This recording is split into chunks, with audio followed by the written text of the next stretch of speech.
Chers amis, on s'excuse de vous avoir fait attendre.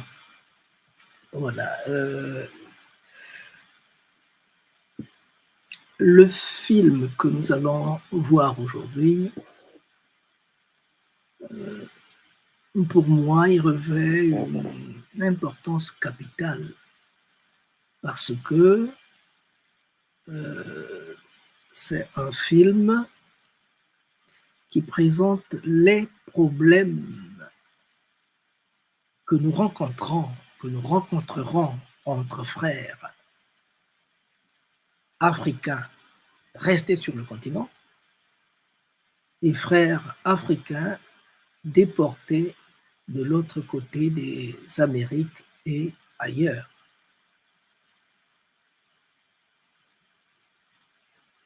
Ce problème, j'estime qu'il doit être réglé entre nous d'abord. Il doit être réglé en cette année 2024 parce que nous le traînons comme un boulet attaché à notre pied depuis des siècles.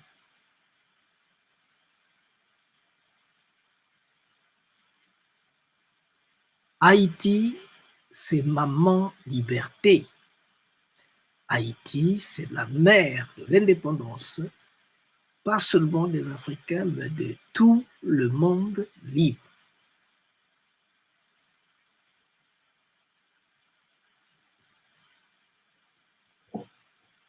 Le problème que présente le film que nous allons voir, c'est que les Africains, dans leurs écoles et dans leur vie de tout le temps, n'ont pas été préparés à faire face à ce problème.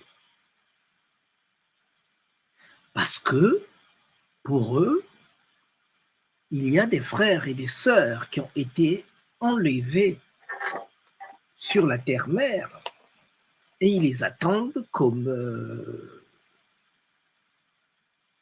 les enfants prodigues qui sont partis, qui reviennent, qui doivent revenir. Donc ils les attendent les bras ouverts, au moins pour ceux que nous avons amenés dans les terres africaines, c'est comme ça qu'ils ont été accueillis. Et de l'autre côté, nos frères, les afrodescendants,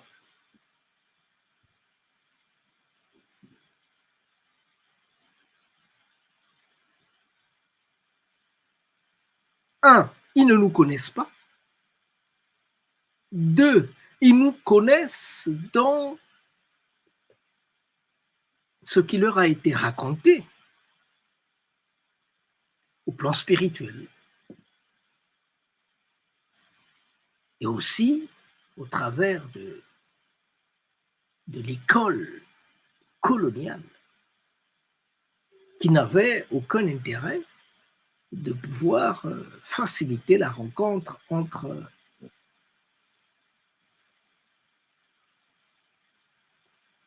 les Africains et les Afrodescendants.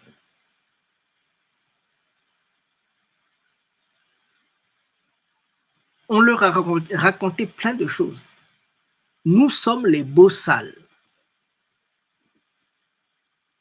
Les bossals, ça veut dire pour eux, les gens qui ne savent pas lire, écrire, les gens qui ne sont pas civilisés, les gens qui doivent s'adapter à la logique coloniale qu'ils trouvent être la civilisation.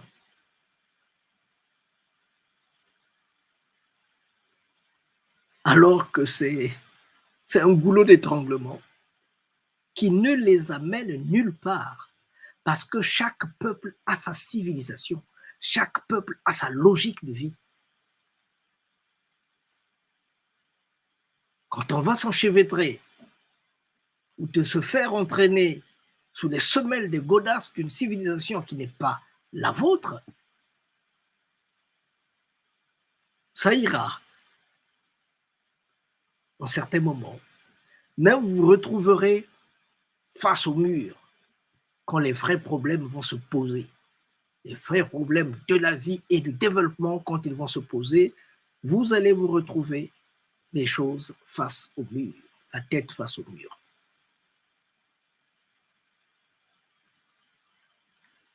Le film est un peu lent. 2h42, chose comme ça. Deux fois un peu ennuyeux. Mais nous le présentons comme tel, de telle façon que vous fassiez une idée exacte de ce que vous aurez entendu. Je ne serai pas lent. Je vous laisse suivre ce film et nous nous retrouvons à la fin du film.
Recommence.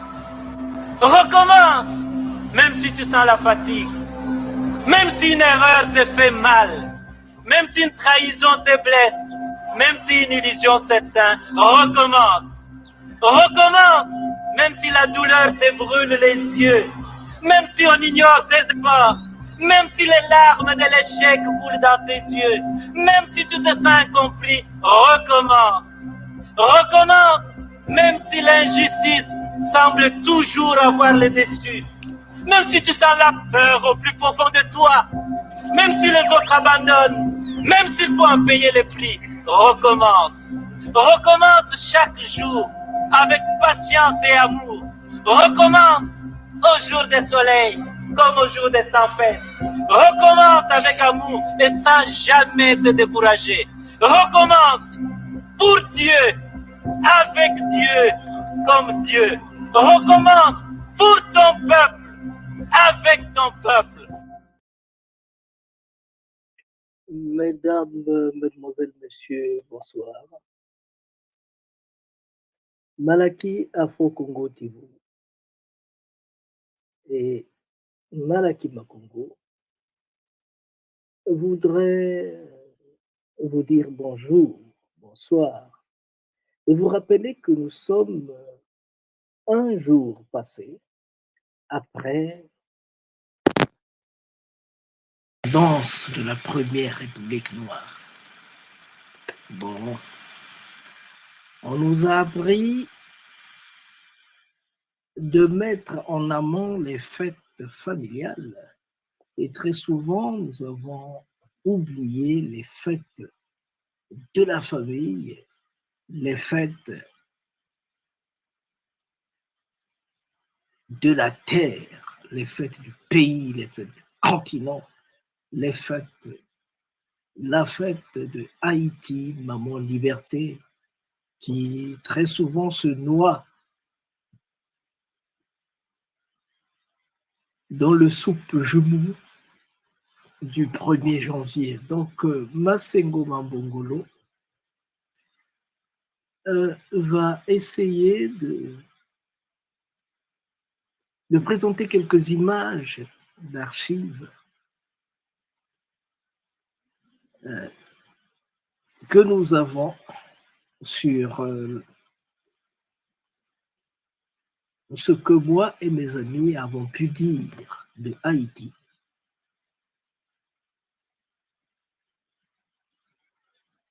Bon, je les prends comme ça, uniquement pour ne pas oublier, parce que je sens que la fête du Nouvel An a souvent l'habitude de prendre le dessus sur la fête de la République, la première République noire indépendante.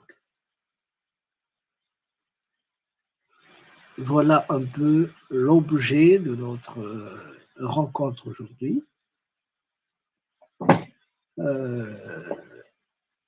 Il faut dire, il faut signaler que le 1er janvier 1900 n'a pas été fêté. Le 4 janvier 1900, le 1er janvier, s'il vous plaît, 1900 n'a pas été célébré parce que simplement, à Port-au-Prince, il y avait des bruits de bottes. Il y avait des bruits de bottes. Et j'étais présent à Port-au-Prince lors du bicentenaire de Haïti. On avait froid dans le dos, hein, je dois vous le dire. On avait froid dans le dos. C'était pas du tout facile d'arriver jusqu'à Port-au-Prince. Ben, on a quelques images qu'on aimerait balancer, hein, uniquement pour curer cette grande plaie qu'est Haïti, afin que Haïti ne soit plus cette Afrique en miniature à la dérive sur l'Atlantique.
Remercie vivement les Malaki Makongo qui a voulu songer et penser à adresser une invitation à Bundu de Congo de participer à ce forum d'une grande importance historique.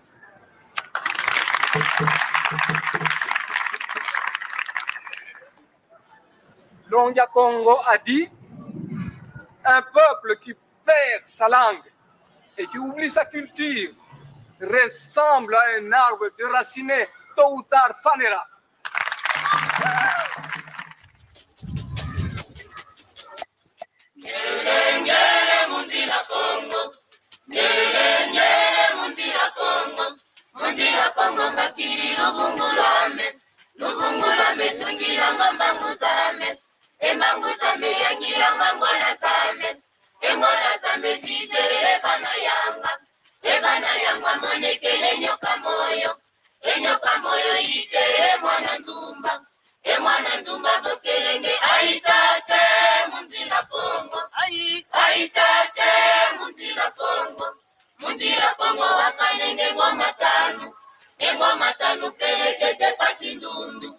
Ebakindundu pelekete bakindundu. Aitate mundira Kongo. Aitate mundira Kongo.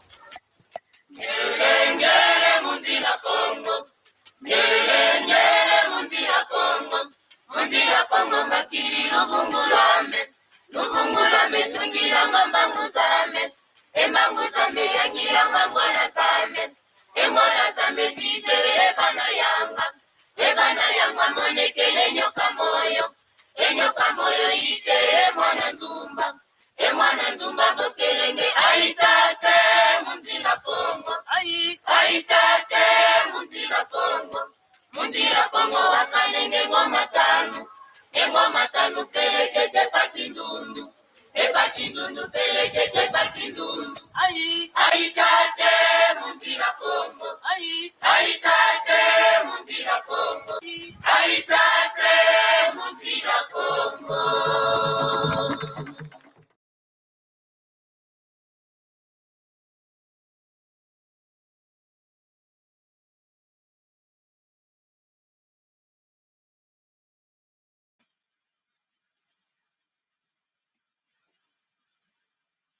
Je disais tantôt que ce mardi 2 janvier, nous aimerions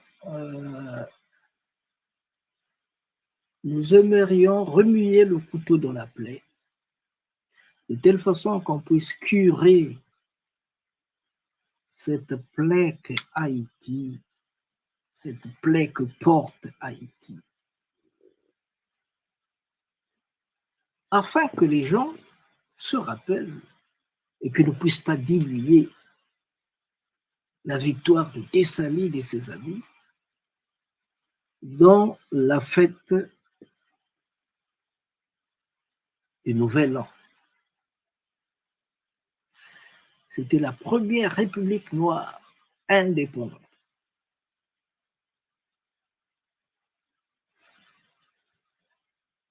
Je voulais rappeler aussi que le 1er janvier 1900, la fête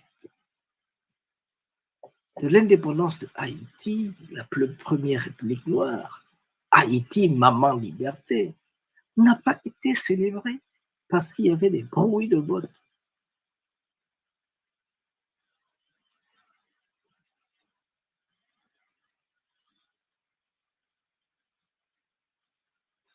Et je disais 1904. Cette fête-là n'a pas été, le 1er janvier donc, la fête n'a pas été célébrée.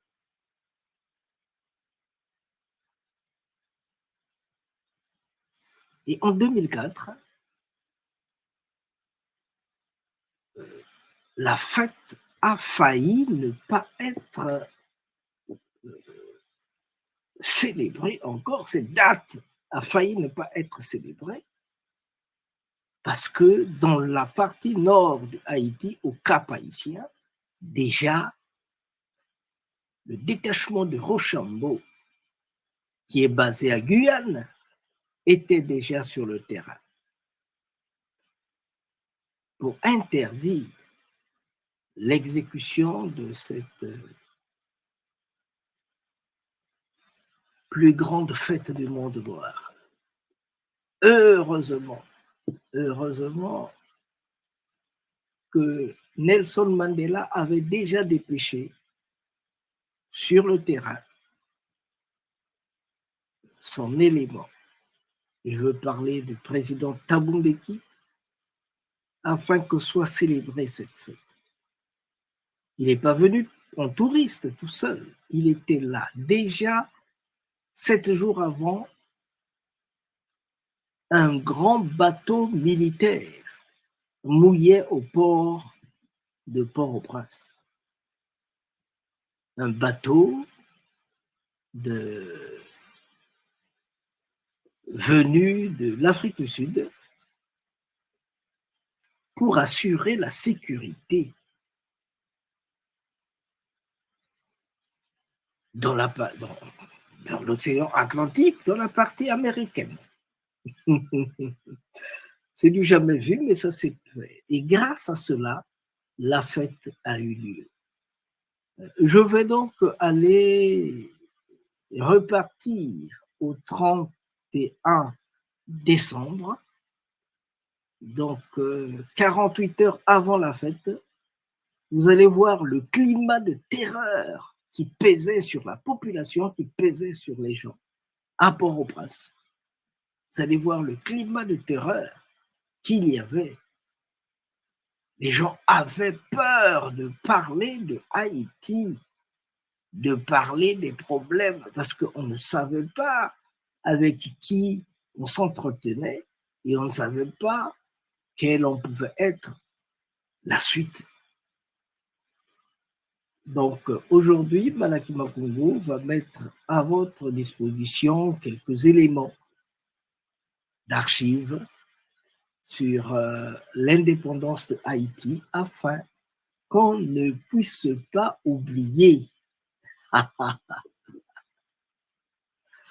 Ah ça, que c'est beau, que c'est bon, que c'est beau, que c'est bon.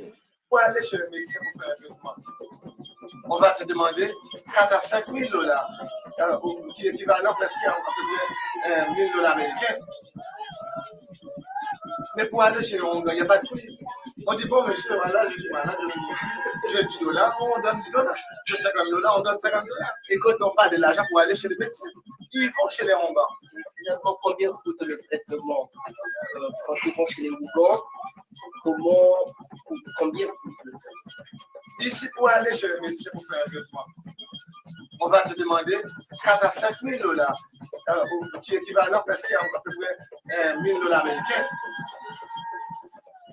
Mais pour aller chez on il n'y a pas de prix. On dit, bon, monsieur, voilà, je suis malade, j'ai 10 dollars, on donne 10 dollars. J'ai 50 dollars, on donne 50 dollars. Et quand on n'a rien? Quand on n'a rien, on n'a rien. Mais on sera guéri.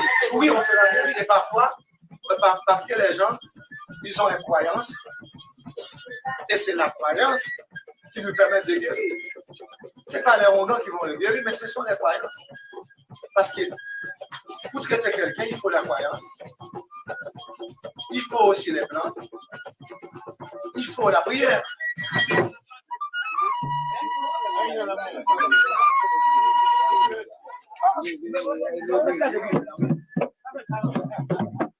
Monsieur, s'il vous plaît, comment vous appelez?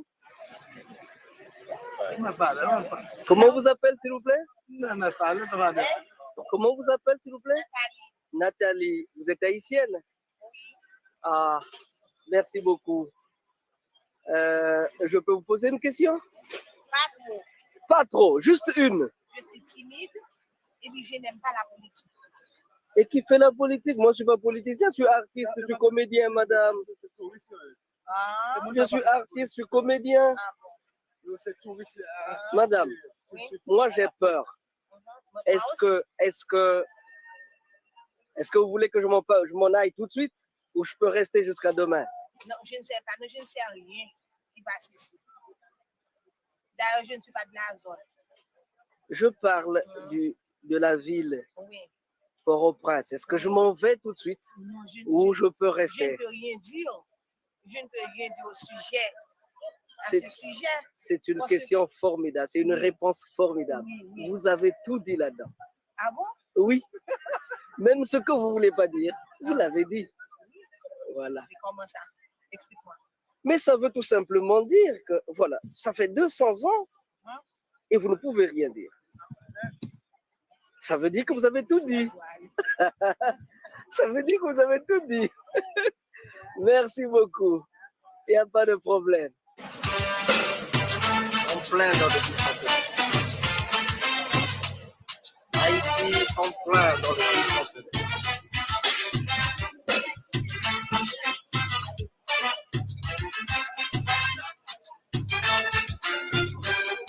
en plein. Les routes sont pleines. Bondées à bout.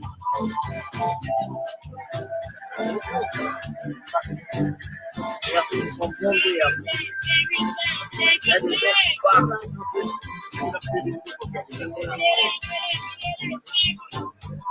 Nous y sommes.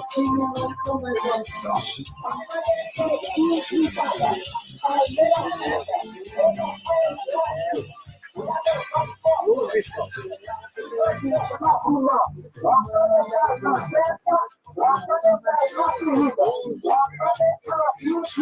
Appelle s'il vous plaît. Pardon? Renaud, vous êtes haïtien? Oui, je suis haïtien. Oui, je vous écoute. Moi, vous avez dit, Oui. vous êtes venu voir, on a beau parler dans les médias à l'étranger, d'Haïti, parce qu'Haïti est un pays vraiment en désordre. Je vous pose une question, je vous demande, est-ce qu'effectivement, ce qu'on dit sur les ondes dans les pays étrangers, est-ce qu'effectivement, ce que vous voyez ici en Haïti? Ben, je suis seulement en train de voir qu'il y a de la vie. Les bus sont en train de passer. Le marché, on venait de le filmer. Et entre ce qui se dit et ce que je vois, je pense qu'il y a une différence. Je suis parfaitement d'accord avec toi. Parce qu'effectivement, ce qu'on dit d'Haïti, c'est effectivement faux. Il y a parfois des manifestations, c'est normal, dans un pays comme Haïti, qui à peine commencé avec la démocratie, c'est normal. Mais ce qu'on dit, on parlait haïtien, comme si les Haïtiens sont des comment dirais-je, sont des personnes, des sauvages. C'est effectivement faux. Mais avec les complicités des Haïtiens même à l'étranger,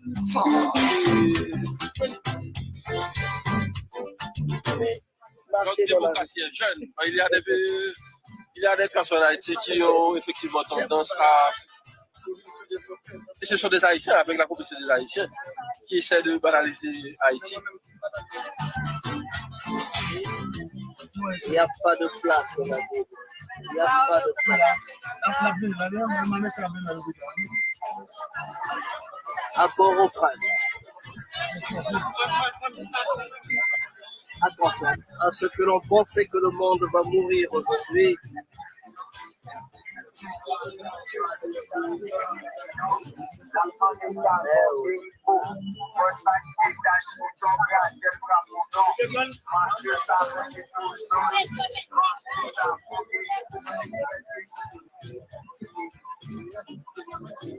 Donc ici.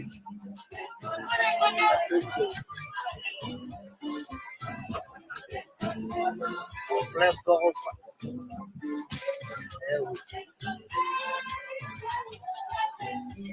La place nulle part. Les bourgeois en Haïti, ils ont un système de sécurité. Les soirs, ils vont dormir tranquillement parce qu'il y a des gens qui sont restés debout devant la barrière. Et comme ça, demain, il y a des autres personnes qui vont venir pour les remplacer.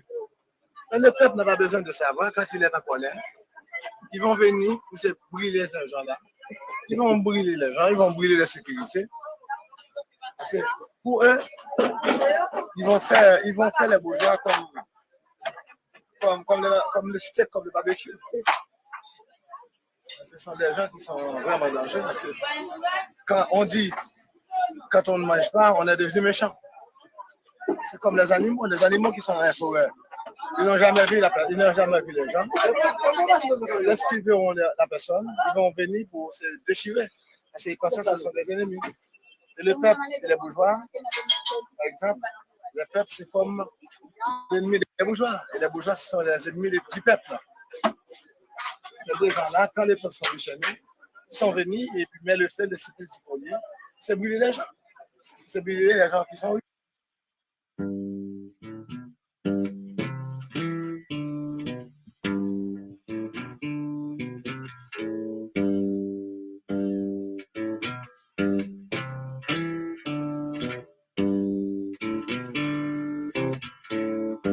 Old pirates, yes, they rabbi, sold I to the merchant ships.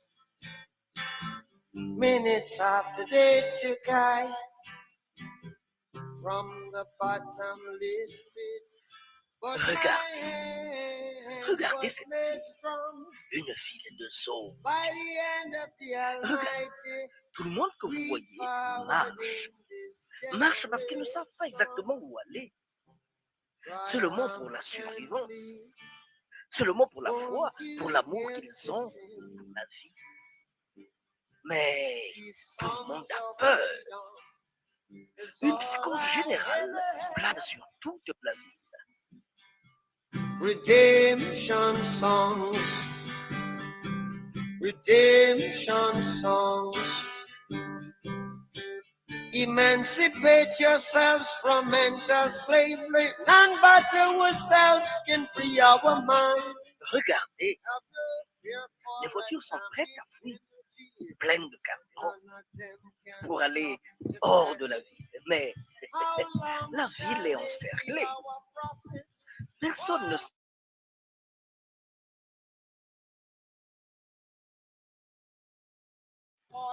même lui-même, le président Aristide, ne sait pas ce qui va lui arriver cette nuit.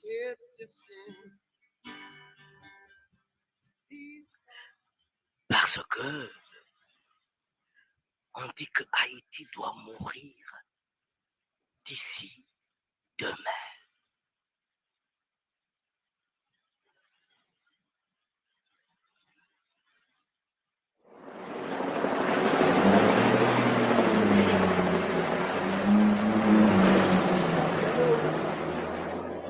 Il est 5 heures de l'après-midi.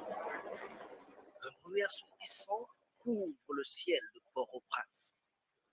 Et tout le monde, enfants, hommes, femmes, ont les yeux tournés vers le ciel pour voir si l'heure de la fin est arrivée. Cette fin prévue, l'heure de la mort. Non, non, ce n'est pas vrai. Ce n'est pas vrai. Haïti ne mourra pas. Il ne peut pas mourir. Ces oiseaux ont la couleur de l'Afrique, la couleur de Mandela, de la paix. Et oui, oui, ils sont arrivés, les oiseaux de la paix.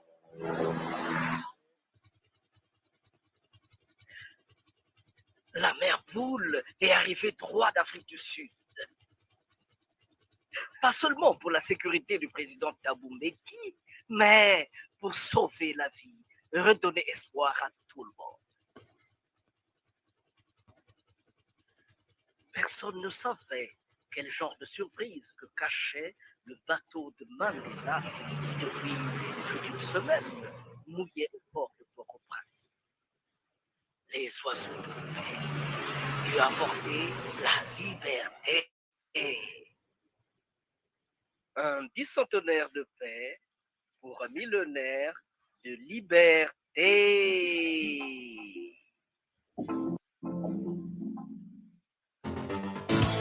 Le compte à rebours commence. Port-au-Prince. Qui l'aurait cru? Qui l'aurait cru que à la veille du 1er janvier 2004, que les rues seraient bondées de monde? Les voitures roulent presque à 10 à l'heure, 5 à l'heure. C'est plein. On nous a raconté. Voici ici. Voyez comment ça bouge. C'est plein. On repasse. Eh oui. Le compte à rebours. Jour J. Moins 6 heures, le compte à rebours. Eh oui.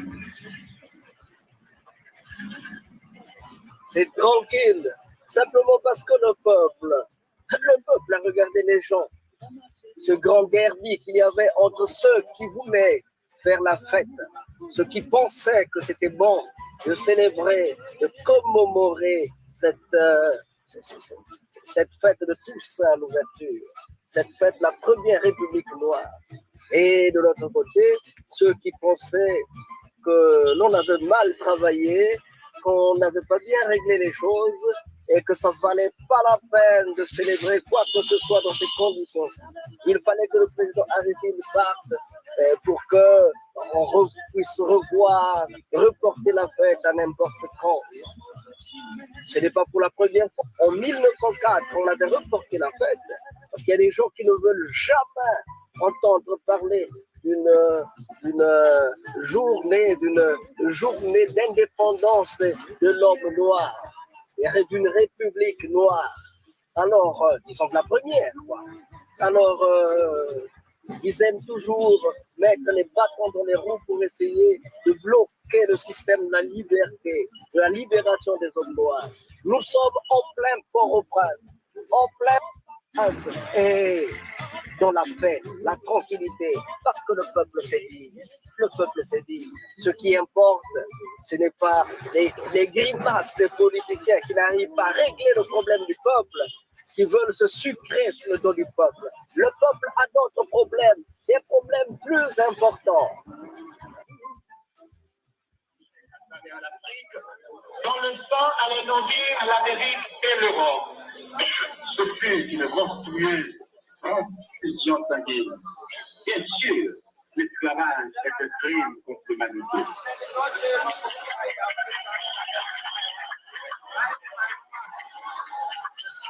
Chers concitoyens,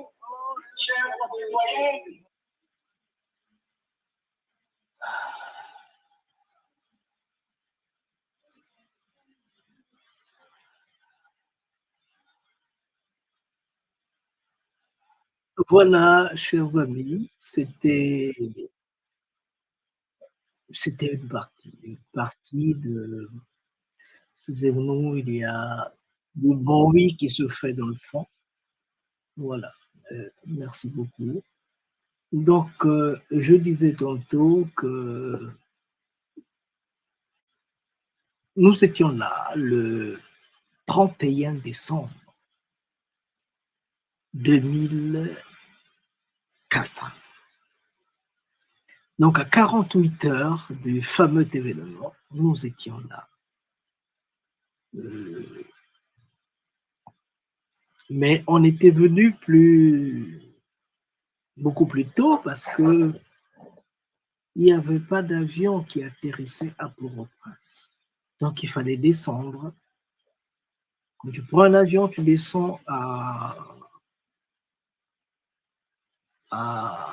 Saint-Domingo. Et de là, tu vas continuer jusqu'en Haïti. Mais c'était fermé parce qu'on avait tiré à l'université, hein, on avait tiré sur les étudiants. Il y avait, je pense, 7 étudiants qui étaient morts. Et le proviseur avait pris les balles dans les pieds. Et la situation était très tendue. Donc, il y avait la frontière était fermée entre les deux pays. Donc, j'ai été obligé de rester à Saint-Domingo pendant 11 jours.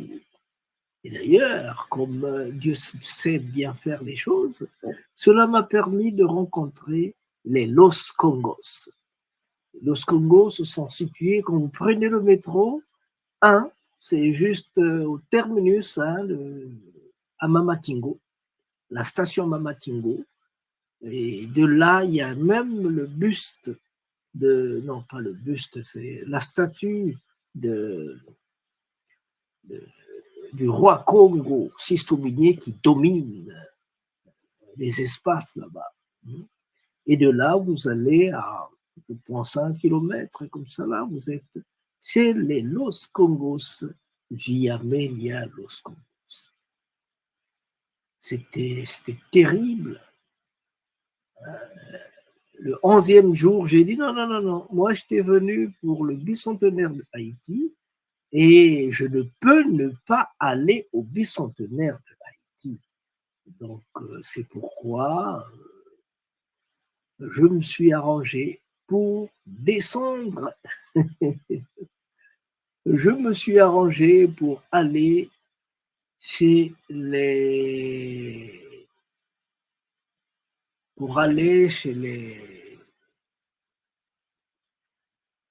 en Haïti, pour aller en Haïti, rencontrer, participer donc à la fête, la grande fête, la fête africaine à laquelle tout le monde devrait assister, devrait participer. Alors, durant la fête, il y a eu plein de choses. Je vais commencer par la fin parce que là, on va rencontrer Madame Gertrude qui va nous dire des choses assez bonnes. Nous sommes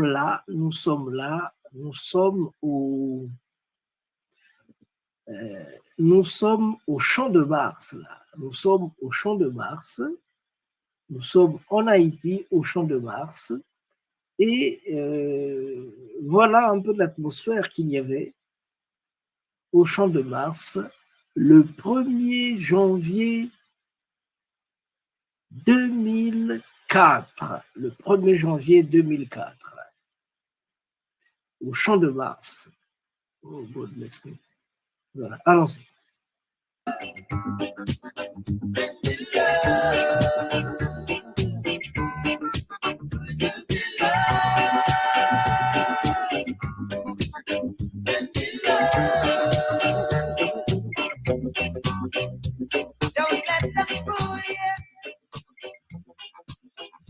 Pas pour changer, ok?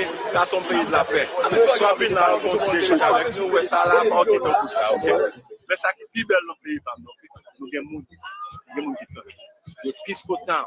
Come over, enjoy yourself, and be happy. Be happy. Be happy. Enjoy life. One love. Okay. What I just tell you that? Ouais, donc, nous là, bel garçon. C'est pas l'habitude, c'est bel garçon. Vous pouvez nous le dire en langue française aussi? En langue française, ça veut dire que, ok, bon, chez nous, c'est comme ça, c'est normal. Nous sommes ici tranquilles, attendez-moi, nous sommes ici tranquilles, et puis on prend notre temps pour jouer ensemble, tu vois. Vous voulez venir en Haïti parce que quelque chose très bien. C'est bon comme ça. C'est la paix. Ils sont neufs. Love, tout le monde. Union fait la force. Oui. Okay. Bienvenue et joyeux anniversaire. Merci beaucoup. Et je suis M. Bob Ligali. Je suis du Nigeria. Je suis de Lagos. Et en tant qu'un Africain, j'ai à peu près de 32 ans depuis que je vis ici en Haïti. Et je suis très content d'être ici et d'avoir vécu toutes ces années pour bien comprendre mes confrères qui sont des Haïtiens comme moi. Et l'expérience de leur indépendance nous a montré que nous avons une extension de l'Afrique en Amérique. Et c'est l'une des raisons qui fait que le président de l'Afrique du Sud a réellement représenté l'Afrique pour la célébration de leur indépendance. Encore un peu de musique. C'est la musique que je veux vous donner. C'est la musique qui est la base de la musique de Petrolemba. Quand vous entendez la musique de Petrolemba en Haïti, c'est plus ou moins, c'est pas plus ou moins, c'est celle-là.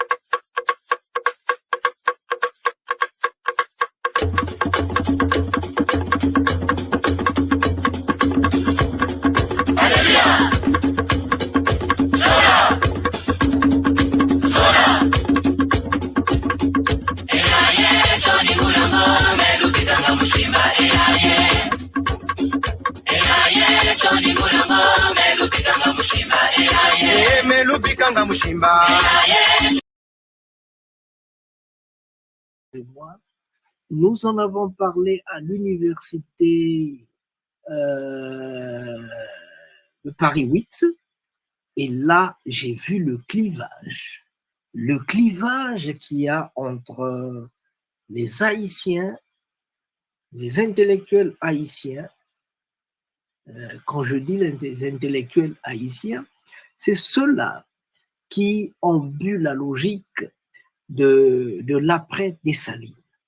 Après Dessalines, après la mort de Dessalines, pendant 46 ans, il était interdit de prononcer le nom de Dessalines, interdit de parler des œuvres de Dessalines.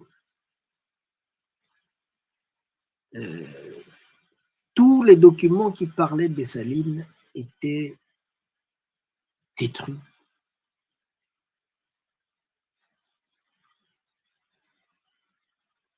Et ils ont mis en place une autre littérature, une autre logique, une autre histoire.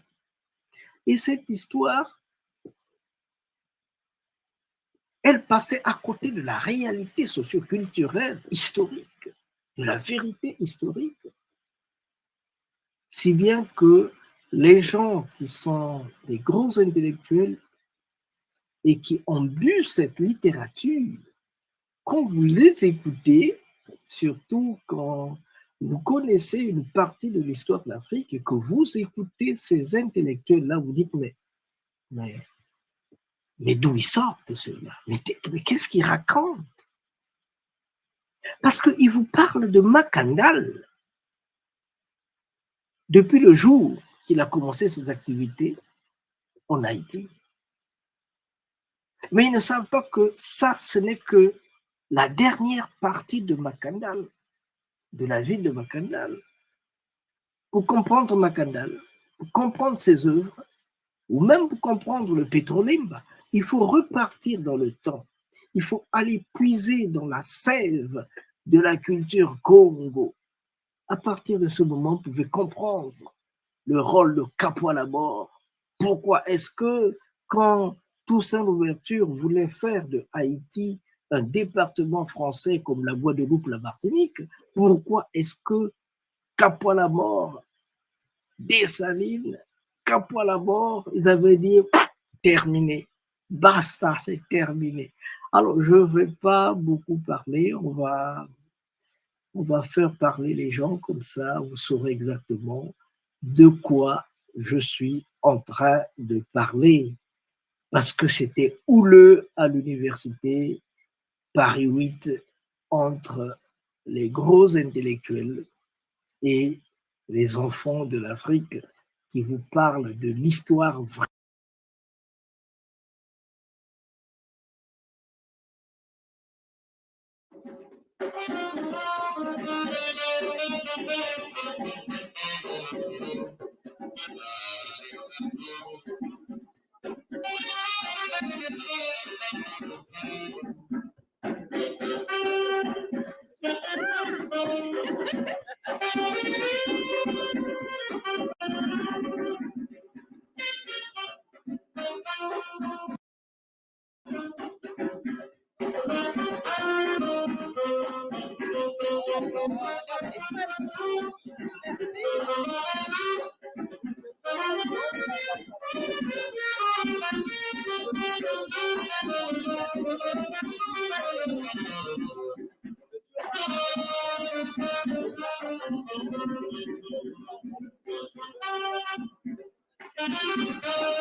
Les invités qui nous font l'honneur effectivement de nous écouter dans nos pérégrinations, pour pérégriner un petit peu ce soir. Voilà. Je prends parce que j'ai un peu de mal avec ce mot-là. Ne m'en tenez pas à rigueur, je sais. Donc, je suis Adissa Alira, je suis prof de lettres et d'histoire, également porte-parole du comité Joseph Kizerbo pour l'histoire de l'Afrique et de sa diaspora. Bien, puisque j'ai 15 minutes, je vais lancer parce qu'on ne voit pas passer le temps. Hein. Voilà, pour me présenter. Pour moi, évoquer la bataille de Vertières, parce que c'est le grand titre, le grand thème de la rencontre d'aujourd'hui, au cœur de l'université, c'est rendre hommage, tous les hommages aux militants de la cause africaine dans la suite des combattants victorieux de Vertières qui a vu la défaite de l'armée napoléonienne. C'est aussi rendre un vibrant hommage à leurs ancêtres africains dont ils sont les dignes descendants. Et aujourd'hui encore, aux nombreux autres combattants qui sont présents sur les champs de bataille de la survie en Haïti, en Afrique, dans le Sahel, au Burkina, au Mali, au Niger et tant d'autres endroits. Rendons-leur hommage parce que ces combattants sont également lancés dans la bataille pour nous écrire de belles pages pour demain. Ils sont présents sur ces champs de bataille-là. Mais alors, dans ma réflexion en vue de cette rencontre, je pensais à un des nôtres. C'était un Guadeloupéen, c'est Luc Renette. Je pense que certains d'entre vous doivent savoir qui est Luc Renette. Et j'ai donc pensé à Luc Renette, dont on a diffusé récemment un portrait sur la 5. Le portrait en question était, si on veut, teinté à la sauce du maître, voire même coloré. Hein. Plus que teinté, c'était coloré. Et dans le contexte de la Martinique d'aujourd'hui, vous allez savoir pourquoi je vous parle de Renette, de Guadeloupe, de Martinique. Il faut juste quelques minutes pour ça. Donc, Renette, dont on a diffusé récemment un reportage coloré, très coloré, à la sauce du narrateur, si on veut. Mais j'ai envie de dire très tranquillement que Renette est un héros. C'est un héros d'aujourd'hui. Comme ceux d'hier, c'est un héros vivant qui gagne à être connu et enseigné aux plus jeunes, dont la liste est longue. C'est ainsi que j'ouvre mon propos pour premièrement magnifier ici nos liens d'attache avec les fils d'Afrique dans leur ensemble, où qu'ils soient éparpillés sur la surface de la mer des Caraïbes. Ils sont les nôtres. Ils sont les nôtres car je suis africaine. Ils sont les nôtres car je suis burkinabé. Ils sont les nôtres parce que je suis sahélienne. Ils sont les nôtres, où qu'ils soient. Deuxièmement, c'est également pour évoquer la souffrance de l'Africain cristallisée sur certains d'entre eux, morts, comme Dessalines, Christophe, Lumumba, Sankara, ou des héros vivants, dont ce Luc Renette que j'évoque, qui sont donc encore en vie.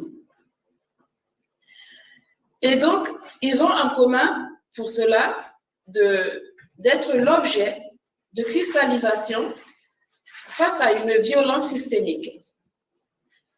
Et dans le cas de Renette, c'était la police de Pasqua, Charles Pasqua, dans les années 80, pendant plus de 10 années. Je vais vite, et cela avant même d'évoquer, je vous laisse deviner, Haïti, la belle, la rebelle Haïti. Haïti donc. Ça, Haïti, le 18 novembre 1803, Vertières, qu'on ne compte pas à qui que ce soit dans cette salle. Vous en savez certainement plus que moi pour certains. Eh bien, mais j'étais donc dans cette réflexion, dans cette phase de réflexion, et je me disais, oui, je vais partir d'un héros d'aujourd'hui pour évoquer la continuité de cette histoire-là. Et puis alors, qu'est-ce que je n'entends pas le lendemain, lundi 14 novembre, sur les réseaux sociaux, on nous annonce la mort du professeur Kalala Omutunde, Jean-Luc. Là, j'ai pris J'ai pris un coup de massue, comme vous tous, un baobab à terre. Je ne savais donc plus comment réagir, puisque dans les circonstances qui sont actuelles, on n'a pas encore déterminé exactement la cause. J'ai envie de dire pourquoi tant de violence, mais on ne sait pas. On ne sait pas. À chacun de se poser des questions. Moi, je ne vais pas m'étaler là-dessus. Mais le choc est grand. Ce qui, comme je l'annonçais, ce qui ouvre sur le devoir de célébrer plus encore nos héros, tant qu'ils sont vivants, de même que tous ceux qui sont derrière nous, littéralement. Il faut les célébrer.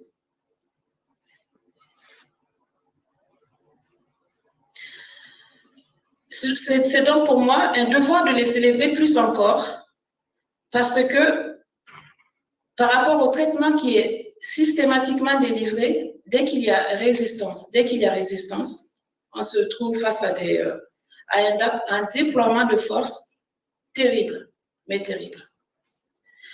Néanmoins, il faut croiser le fer avec l'effort du moment, au moyen de tout moyen, bien sûr, pas seulement physique, mais aussi scientifique, prouvant une égalité en humanité avec tous les humains, avec tous les hommes. Il n'y a donc pas de supériorité. La supériorité, pour moi, elle est relative à des circonstances bien définies, et c'est pour ça que je parle de l'effort du moment. Il faut voir vraiment qu'est-ce qui justifie, qu'est-ce qui va justifier tout cela, si ce n'est une question de timing. Après quoi, donc, j'aborderai ici, après tout ceci, j'aborderai ici votre thème, Haïti, l'énigme du retour aux origines africaines. Mais pour moi, ça sera d'un seul mot. J'ai envie de dire, ça sera d'un seul mot, et au choix d'ailleurs. Et ce mot, c'est Azaba, Akwaba, Niwongo, Audanse, Atou. Je ne sais pas comment cela se dit en congolais. Cela veut dire bienvenue, simplement. Et donc,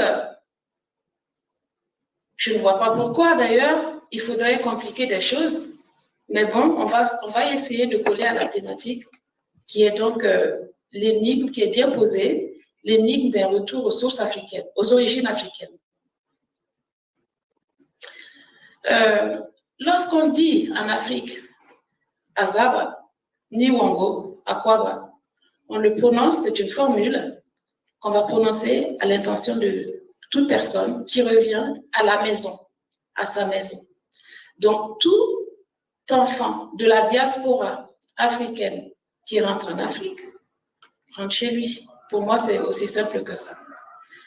Et donc, et ça sans exclusive, sans aucune autre procédure. Je me propose de vous... Il me reste donc 5 minutes, ça va vite, 6.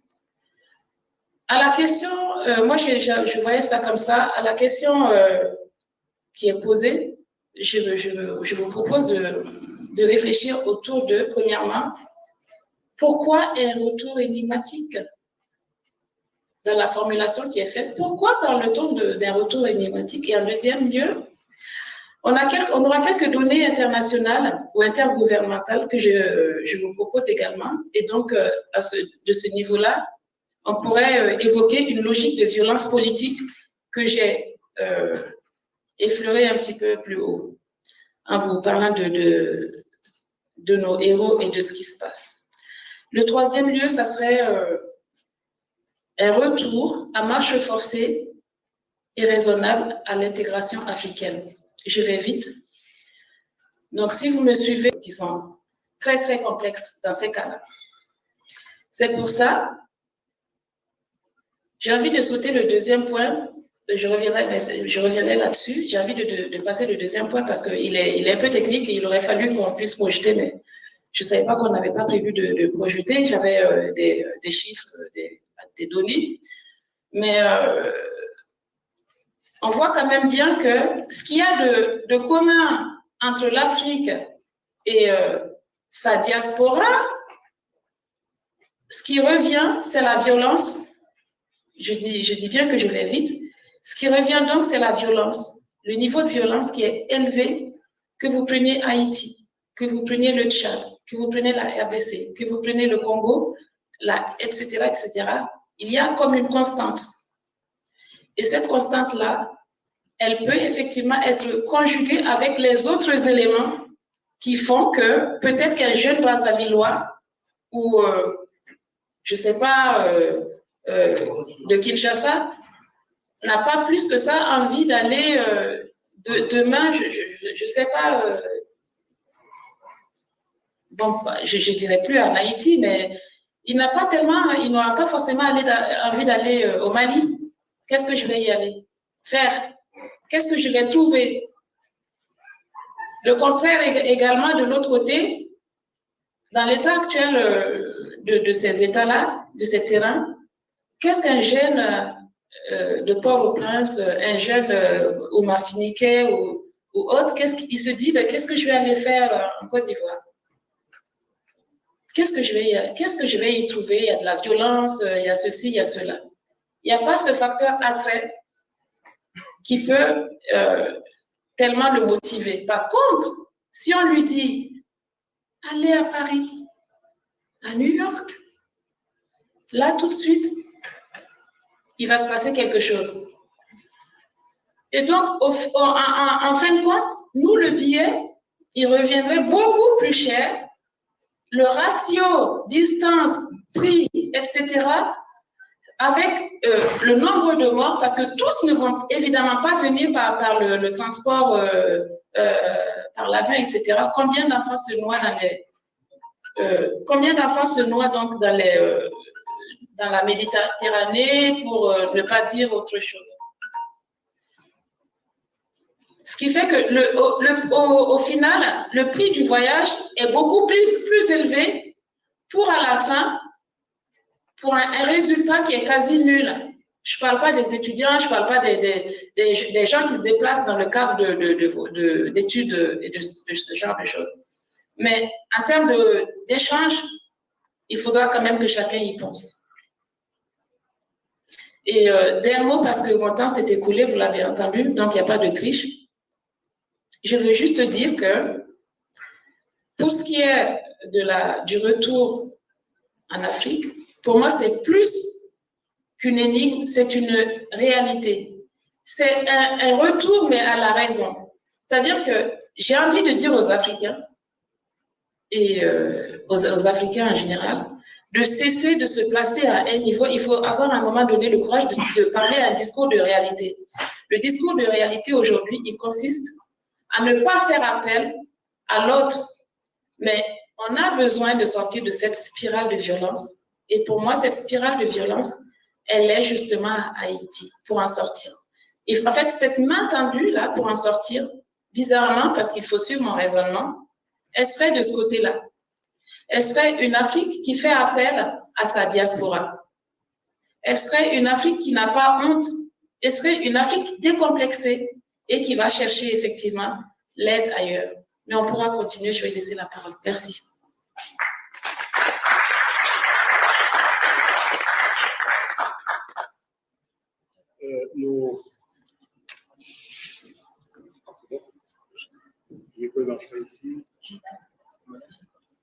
Alors, oui, nous remercions vivement Madame Adissa Alira, nous l'avons déjà présenté tout à l'heure, donc pour son intervention.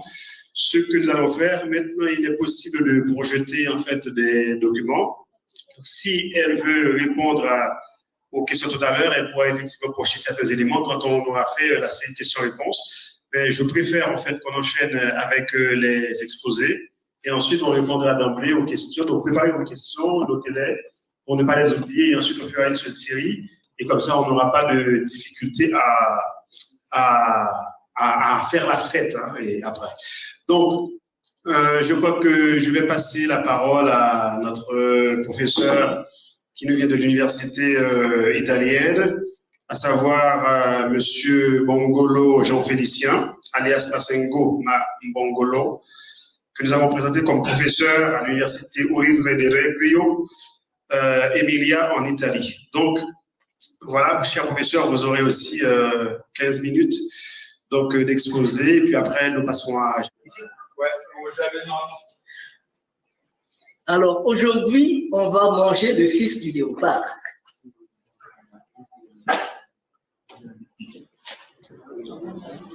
On va manger le fils du léopard. Ben, je disais tantôt qu'on va manger le fils du léopard. Et on n'a que 15 minutes pour manger le fils du léopard. Permettez que je tourne mon chapeau. On va manger le fils du léopard parce que retourner en Afrique est devenu une énigme. On se pose 1001 questions pour repartir chez soi. On m'avait dit, Monsieur Masengo, nous allons fêter la journée, les 219 ans de Vertières. Et je devais le faire par vidéoconférence. Et à la fin, mon frère ici présent, M. Eric Deng, a dit « Tata Masengo, est-ce que c'est pas toi qui nous as souvent dit que ton grand-père t'avait dit de dire aux petits-fils de nos petits-fils ce que les parents de tes parents ont vécu ?» J'ai dit « Si, mais c'est l'occasion de venir le leur dire. »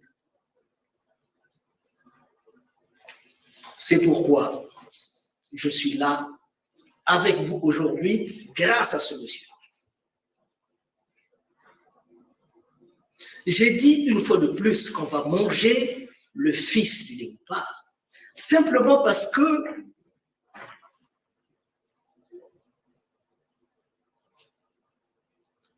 dans la loi, les lois LWA, dans le vaudou, pas LOIS, mais LWA dans le vaudou, dans les lois, on dit il faut chevaucher le mystère.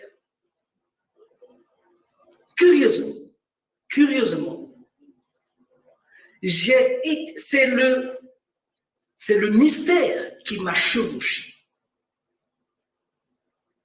Très souvent, quand on entend parler cela, on a souvent l'impression de dire « Ah oui, mais c'est des choses lointaines, ah c'est des choses je ne sais comment ». Malheureusement, sans le vouloir, les lois, les mystères m'ont chevauché. Je vais vous en parler bientôt. Et puis après, on va passer au retour en Afrique, qui est devenu une énigme. Mais avant tout cela, je voulais remercier M. Odno, qui m'a invité pour être avec vous aujourd'hui. Je vais remercier l'université Paris 8 qui nous a donné cette opportunité de nous retrouver. Je remercie naturellement vous qui avez pris la peine d'être avec nous aujourd'hui.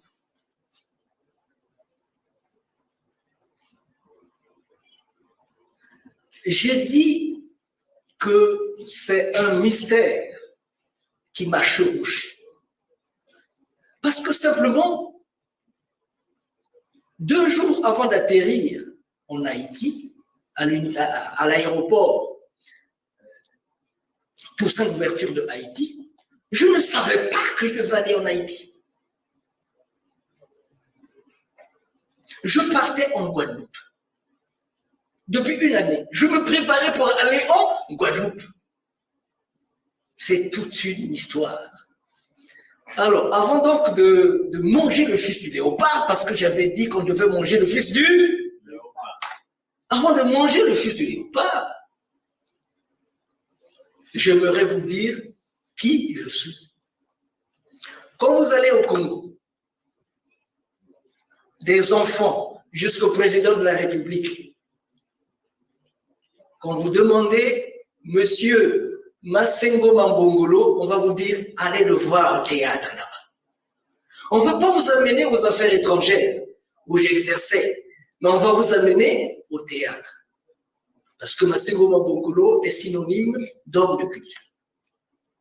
J'anime un festival qu'on appelle Malakima Congo. Ce festival, nous le faisons en Afrique, en Europe et en Amérique.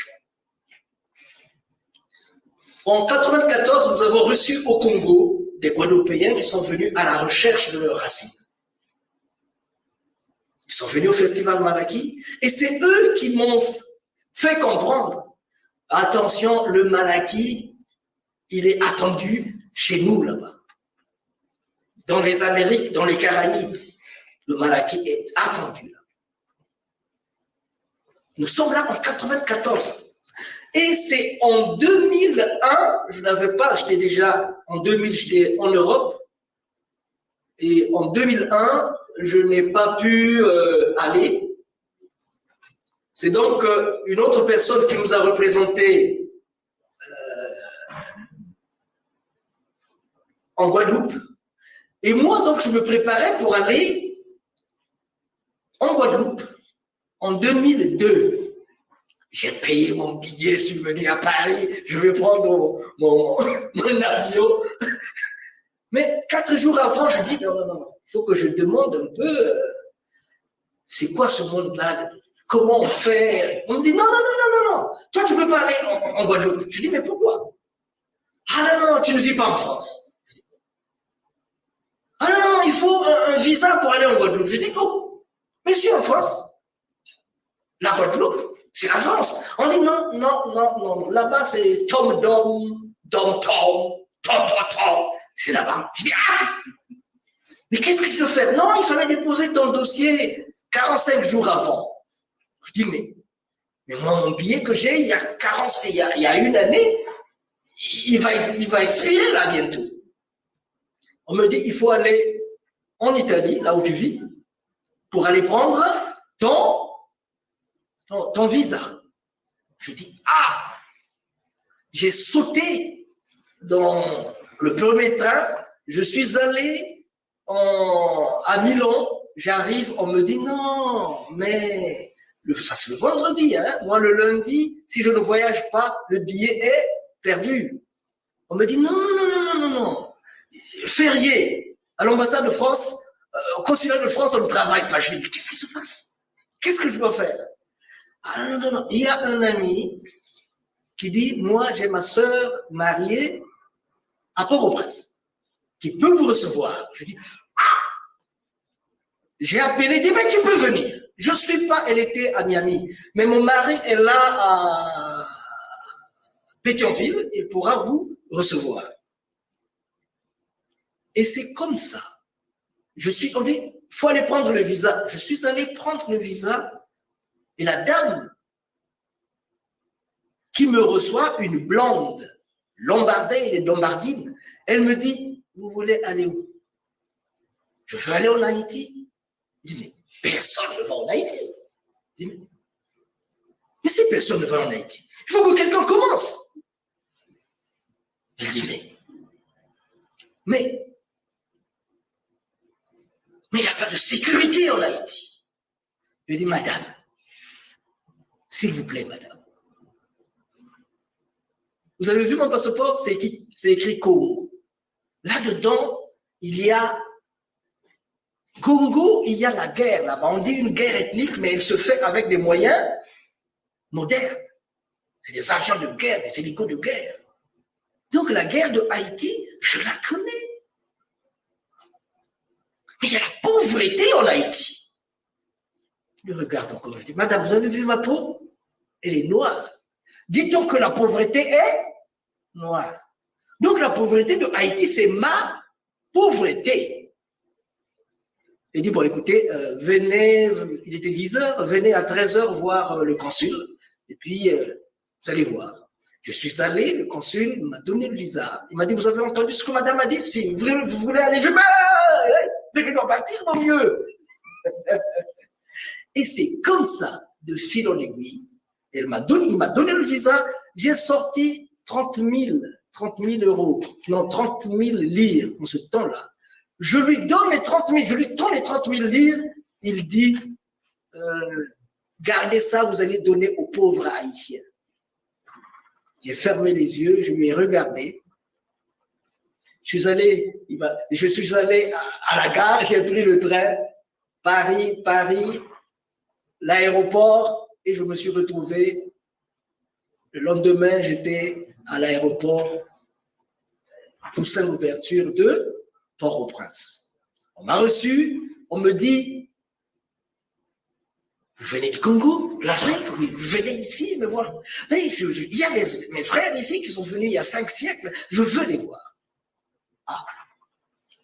Il va appeler le lieutenant vient, je lui répète la même chose, il dit, vous avez des gens qui attendent? Oui, il y a le professeur Bona, paix à son âme, qui est là, il nous attend, il m'attend, ainsi de suite. Et c'est comme ça, il a dit, écoutez, selon la loi de Dessalines, si tu restes ici pendant 48 heures, tu peux aller chercher ton permis de séjour. Et c'est comme ça que je suis rentré en Haïti.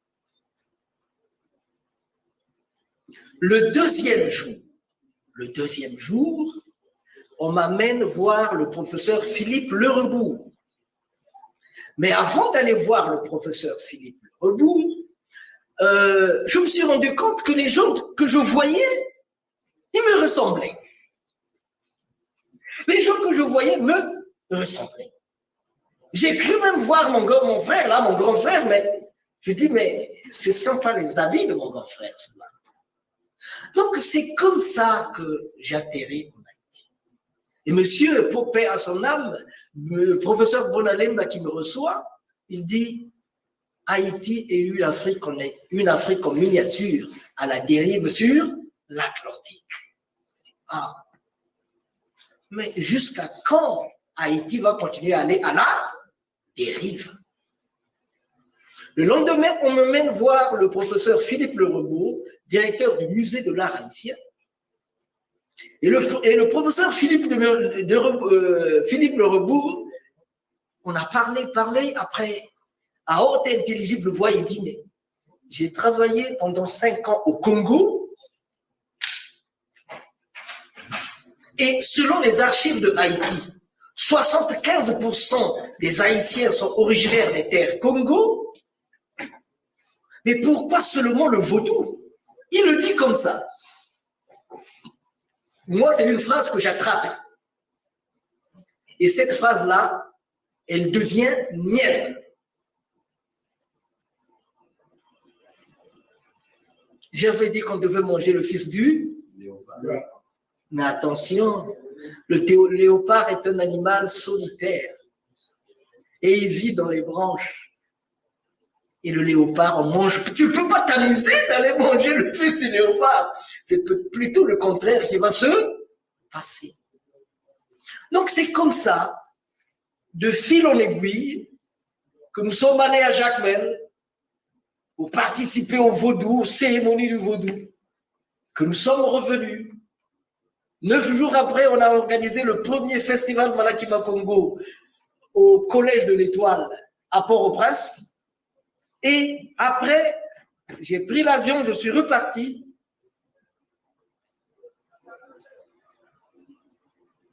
Ça fait 10 fois que je suis allé en Haïti.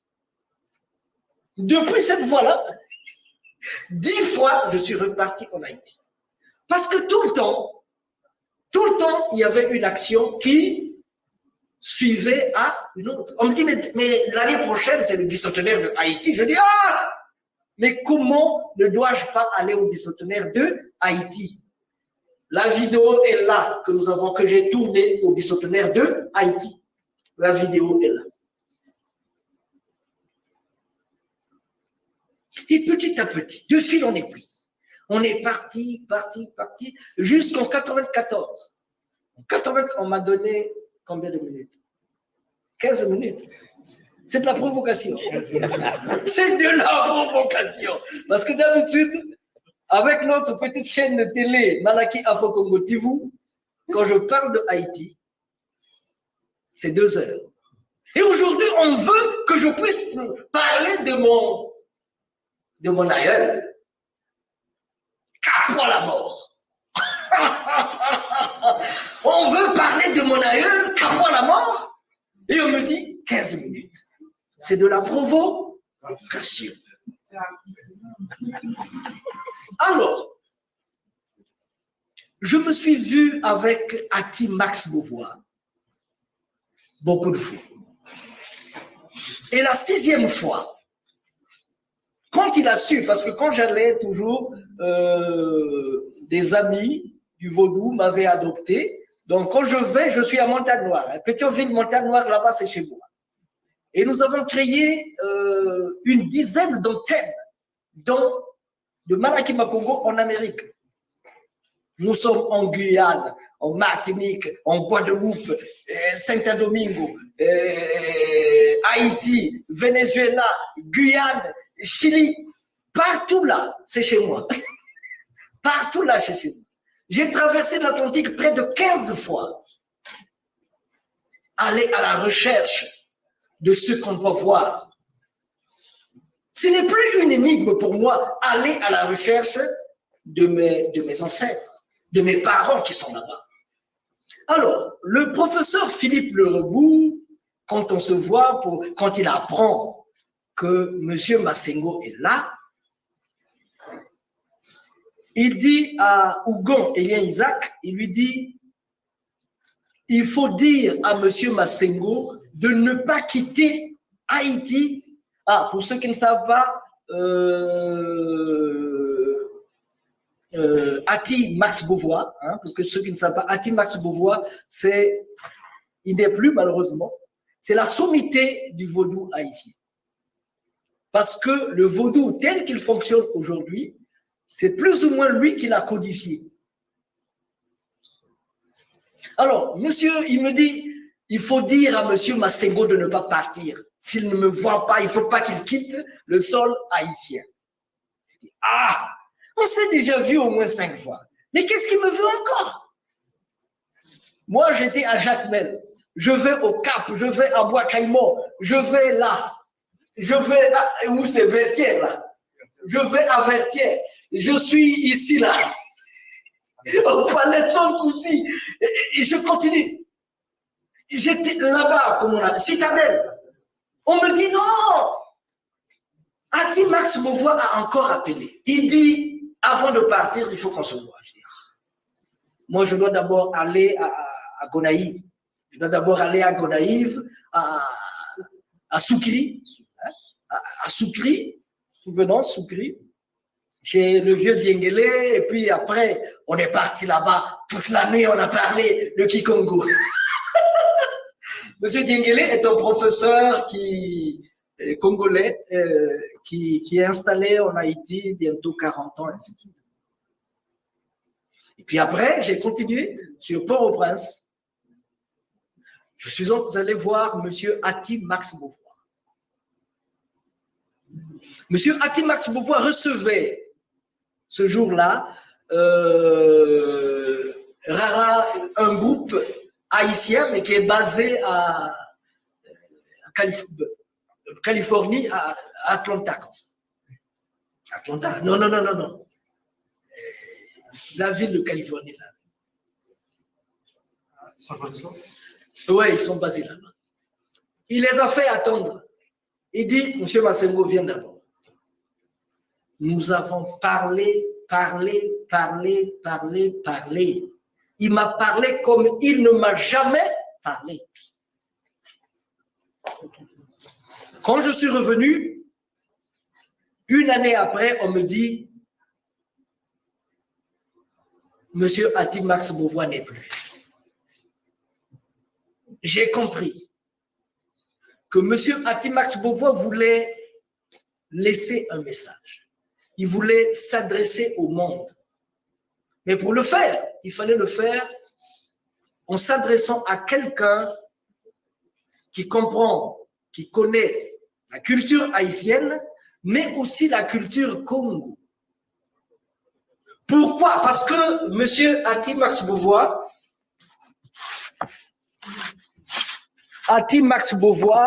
Ati veut dire un gros arbre qui protège tous les autres. En congolais, l'arbre, comment on l'appelle? Si au Bénin, l'arbre veut dire Ati, au Congo, l'arbre veut dire Mouti. Mouti ou bien Mouti. C'est-à-dire, pour comprendre certaines choses dans la culture haïtienne, si tu ne connais pas les langues africaines, si tu ne connais pas les langues parlées par la majorité des Haïtiens, c'est un coup d'épée dans l'eau. Quand il me reçoit, il me dit, après on est allé parler avec les autres artistes là, ceux qui venaient des Amériques, il me dit, moi je l'appelle pas Masengo Mambongolo, je l'appelle Masengo Makongolo. Congolo c'est quoi? Congolo c'est quoi? Congolo. Il y a des Haïtiens ici. Congolo, c'est quoi? Voilà. Congolo, c'est 1000 pattes. Congolo, c'est 1000 pattes. Ok. Congolo, donc, je disais, c'est 1000 pattes.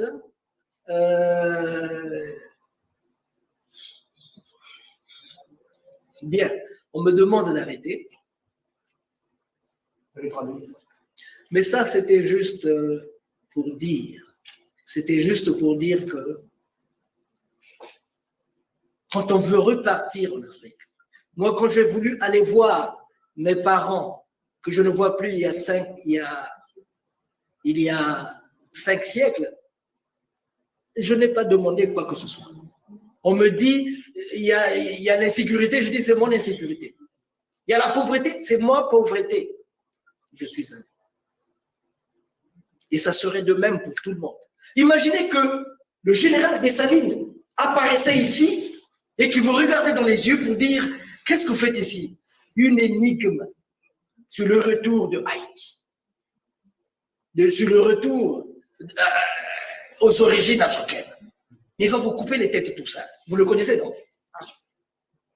Ce retour-là, il doit être spirituel. Ce retour-là doit être spirituel. Dis-moi quel Dieu tu adores, je te dirai qui tu es. Si tu es un esclave ou un homme libre. Ce retour-là doit être un retour intellectuel. Dans ce sens qu'on vous a dit. On vous a dit que Moïse, que veut dire Moïse? C'est enfant sauvé des eaux. Mais dans quelle langue sauver un enfant de l'eau voudrait-il dire Moïse?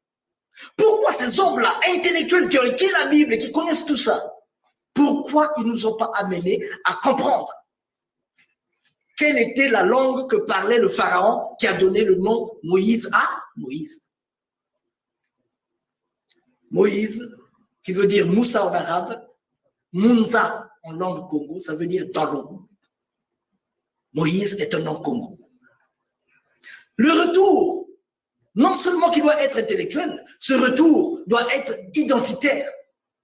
Quand Kalala Omotunde, qui va se retrouver devant les ancêtres, qui vont mettre son cœur d'un côté et la plume de l'autre, ils vont l'appeler, pas par un nom d'esclave, ils vont l'appeler Kalala Omotunde.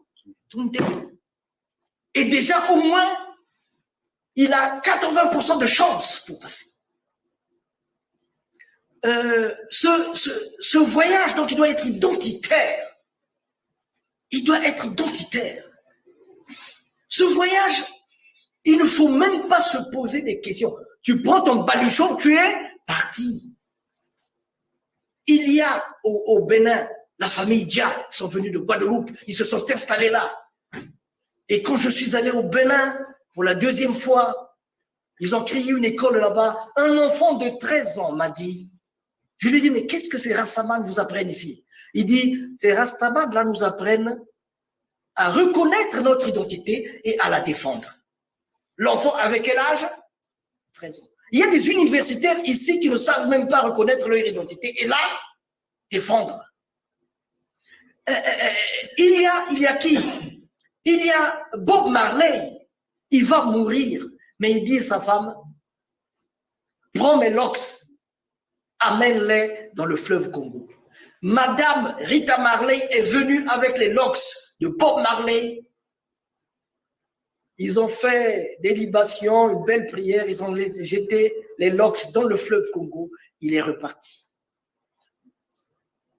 Qui c'est le trompettiste là? Quand il est mort, ses cendres, on les a menées au Ghana. Ainsi de suite, c'est seulement pour dire que, excusez-moi de vous le dire, nous faisons honte à nos ancêtres. Nous sommes la honte de nos ancêtres. Il y a des mots qu'on ne doit plus prononcer. Sinon, je vais vous faire manger le fils du... Merci à vous.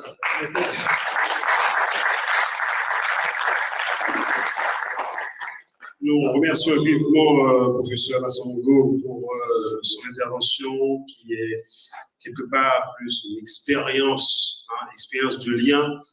Et apparemment, ce n'est pas le retour aux origines africaines, mais c'est le retour aux origines caribéennes, haïtiennes de notre frère Congo, parce qu'effectivement, dans l'ouvrage qui s'intitule alors c'est pas Haïti, c'est problème, c'est l'ouvrage de Paris en 1988, Les Marrons de la Liberté.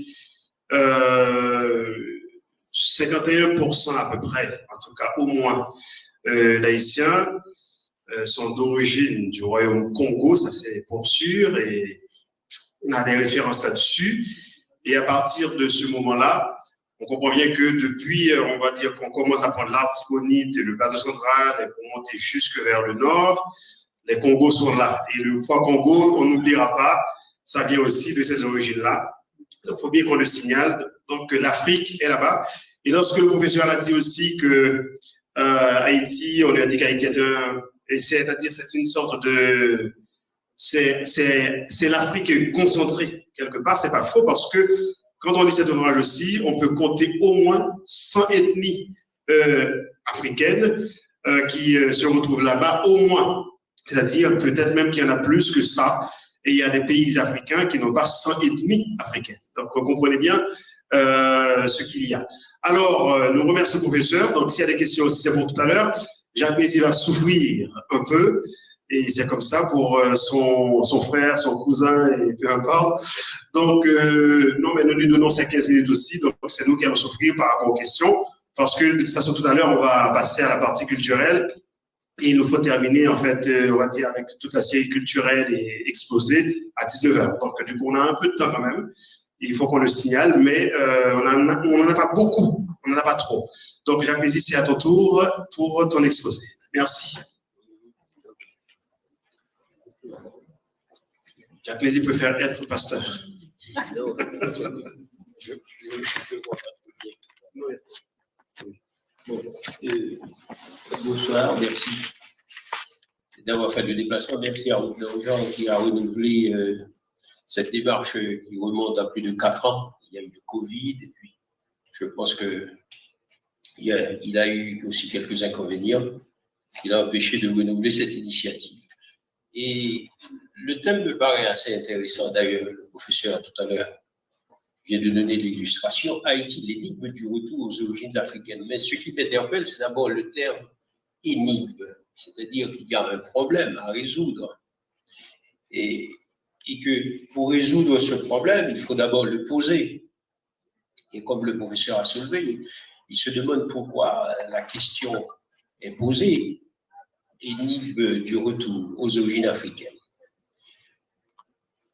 Alors, le sujet évoque un projet d'engager le retour aux origines africaines, c'est-à-dire la tradition, la culture et l'anthropologie africaine. Mais de quel retour s'agit-il? Le professeur l'a indiqué tout à l'heure, il s'agit d'un retour spirituel. Et que chaque Haïtien toujours dit, eh bien, on est venu de la Guinée. Mais cette Guinée, elle est dans l'imaginaire. Parce que, bon, tout à l'heure, docteur Josué et Pierre viennent de dire que la grande majorité des Haïtiens viennent du Congo, mais pourtant, on ne dit pas on va au Congo, mais en général, on dit qu'on va en Guinée. Et que finalement, cette traversée vers la Guinée ne peut être assurée qu'après la mort. Donc, elle n'est pas physique, elle est immatérielle. Mais de l'autre côté, il faut se poser la question, quelle est donc la relation des Haïtiens avec cette terre qu'ils habitent, étant donné qu'ils sont tous en transit.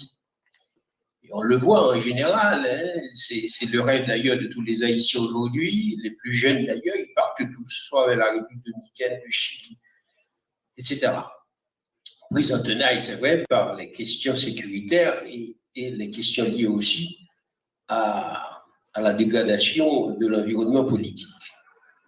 Mais on voit bien qu'il y a une sorte de relation d'extranéité, c'est-à-dire cette terre habitée par les Haïtiens, on dirait que cette terre ne leur appartient pas, puisqu'ils doivent tous partir en Guinée. Autrement dit, ils n'ont donc pas cette responsabilité de garder, de protéger cette terre dans l'état où ils l'ont trouvée. C'est peut-être ce qui explique cette dégradation de l'environnement physique et de l'environnement politique, étant donné que l'Haïtien sait que cette terre qu'il habite ne lui appartient pas et qu'il est donc en transit. Mais ce qui a suscité ma réflexion, c'est de comprendre comment cette relation des Haïtiens avec l'Afrique, comment cette relation elle est vécue depuis l'indépendance et même jusqu'à aujourd'hui. Et je vois une relation d'ambivalence. C'est-à-dire, après l'indépendance, le retour vers l'Afrique, je dirais, c'est un retour contrarié. Un retour contrarié, bon, il faut se reporter aux années qui ont suivi l'après-indépendance. Et que être africain, c'était dévalorisant en Haïti à l'époque. Parce que le terme africain, comme l'a souligné Gérard Barthélemy dans son ouvrage Les Créoles et les Postales, le terme africain n'était réservé qu'aux nouveaux libres, qu'à ceux qui viennent d'arriver dans la colonie. Ils ont à peine 20 ans. Ils n'ont pas encore eu l'expérience de la pratique esclavagiste.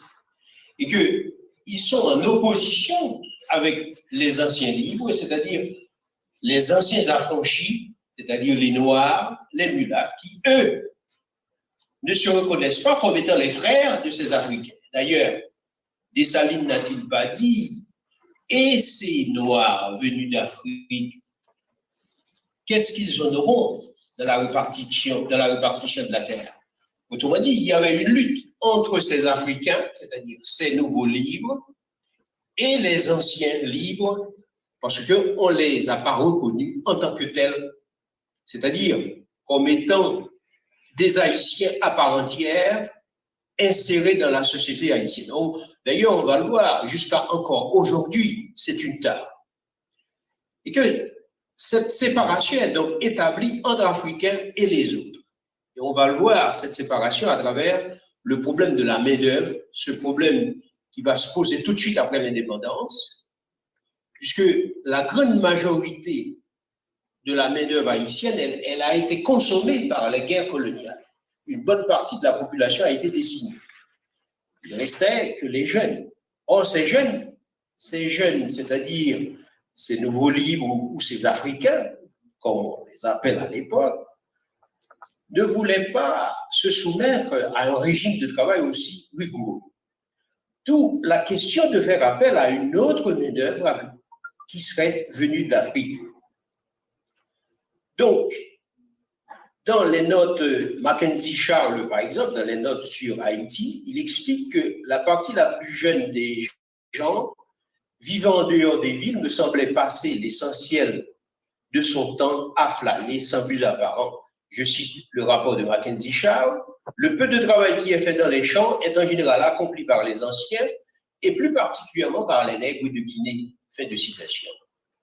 Donc cette main-d'œuvre agricole constituée de jeunes Africains nés et grandis en dehors d'un système esclavagiste qu'ils n'auront pas connu pose problème puisqu'ils ne sont pas soumis à la rigueur du travail. Et ce problème de la main-d'œuvre, c'est un problème récurrent puisque même Toussaint Louverture l'avait évoqué dans son projet de constitution, dans son article 17, il prévoit même de faire appel à la main-d'œuvre africaine pour maintenir le niveau de la production agricole. Et l'historien Beaubrun-Ardouin explique que ce problème a été posé aussi par Dessalines, Henri Christophe, et ils avaient cette tendance à introduire des Noirs d'Afrique par la traite et même entrer en pourparlers à ce sujet avec les Anglais sous le prétexte d'augmenter leur armée pour avoir des nouveaux cultivateurs plus abrutis que les anciens. Et je ne vais pas suivre d'autres considérations, mais il y a beaucoup de témoignages qui prouvent que cette préoccupation de la main-d'œuvre africaine, même après l'indépendance, elle a été au centre de la politique de Dessalines, de Christophe et même de Pétion.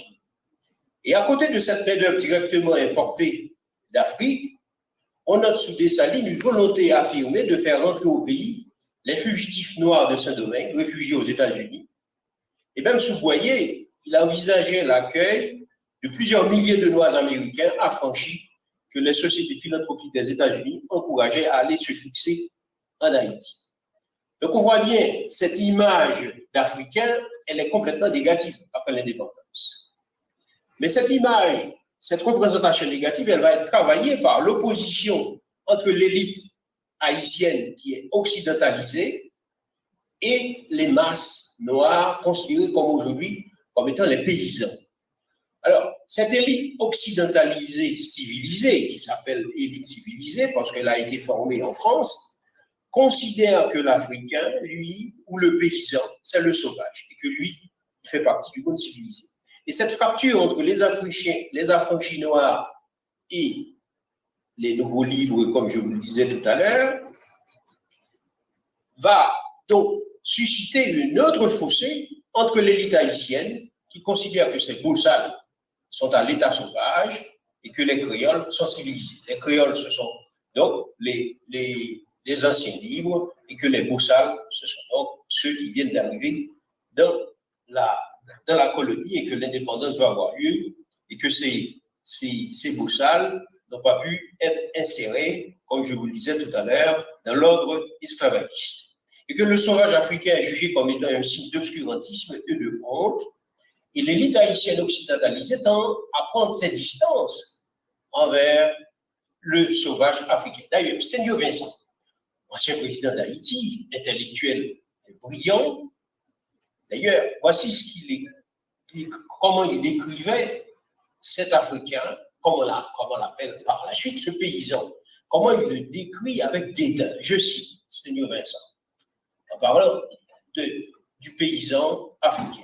Je cite, enfantin et craintif, phénoménal de faiblesse, d'impuissance et d'ignorance, très doux, très passif, sans envie, sans désir, sans besoin, d'humeur égale, instinctive, riant toujours de ses belles dents blanches, aussitôt qu'on lui parle, riant de tout, d'un ordre bref qu'on lui donne avec indifférence, d'une réprimande, d'une plaisanterie, de quelques corps qu'on glisse entre ses mains cailleuses, d'une menace de coups, riant même sous le coco macaque, il reste animal et végétatif avec un air d'avoir peur de penser et d'oser croire qu'il est un homme. Je cite toujours Sténio Vincent, aucune lueur encore dans la nuit compacte des âmes de ces gens, des morts. Que serait-il? Quel avenir réservé à cette chose humaine? Fin de citation.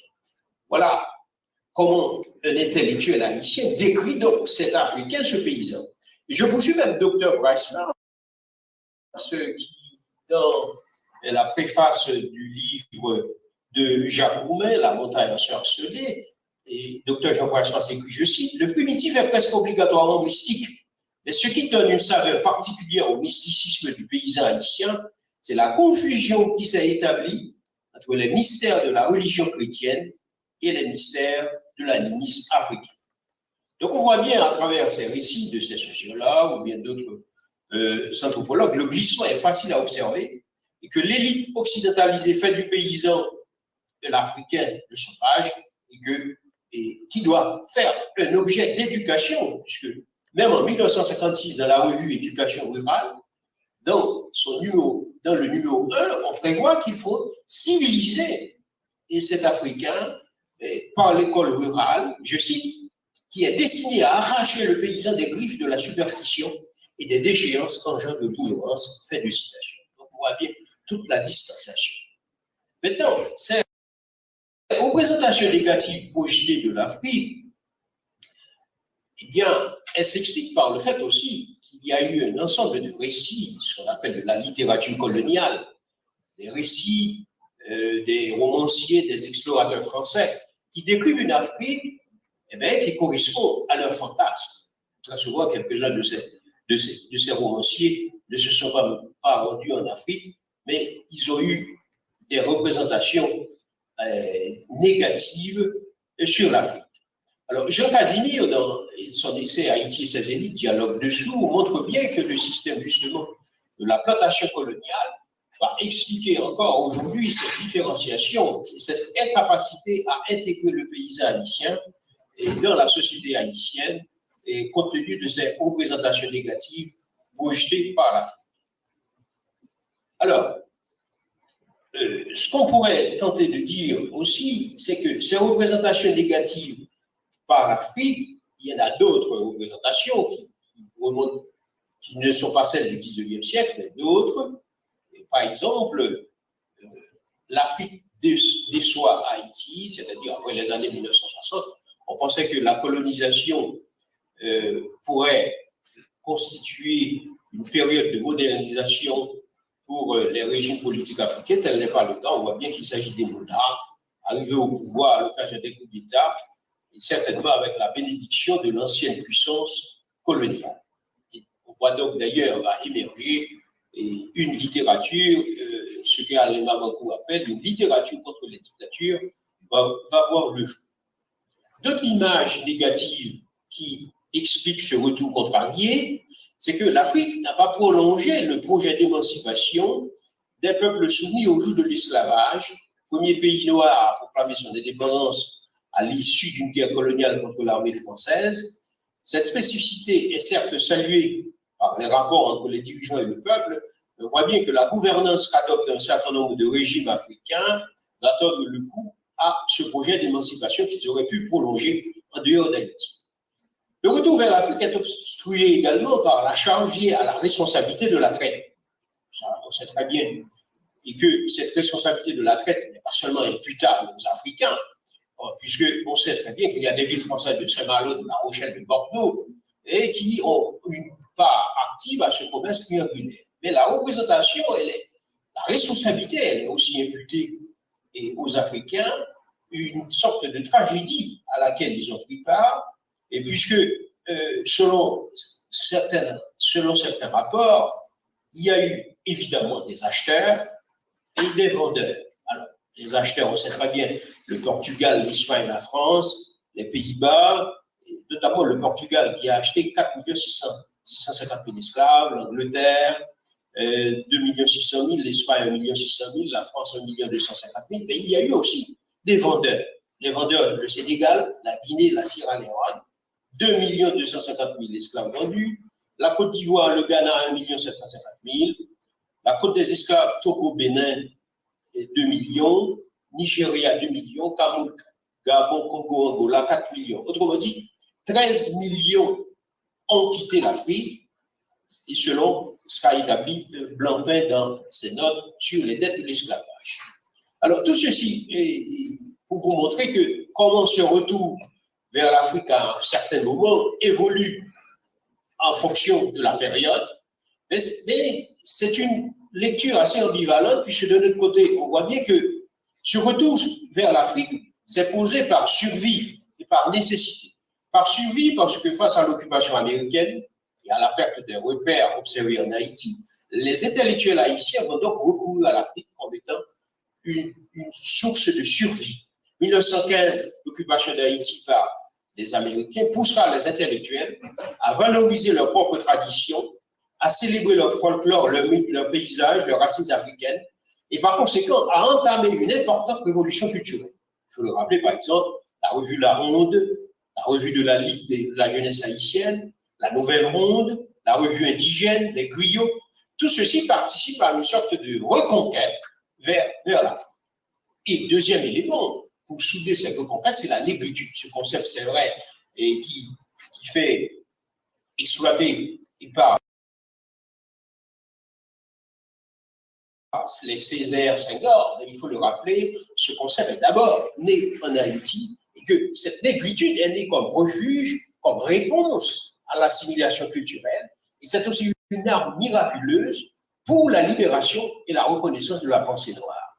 D'ailleurs, notamment, ce retour aussi vers l'Afrique va s'imposer comme étant un élément de survie. Jean Brasmas va écrire La vocation de l'élite, où il appelle les élites à prendre leurs responsabilités, à s'engager pour l'éducation véritable des masses et à couper court à cette discrimination qui existait, comme je l'avais souligné tout à l'heure, entre l'Africain et le paysan. Et ce que propose Marx, c'est l'idée d'une citoyenneté élargie qui part du fait qu'il y a une culture importante de la société haïtienne, cette culture qu'on a banalisée, qu'on a ignorée, et que cette culture doit être valorisée.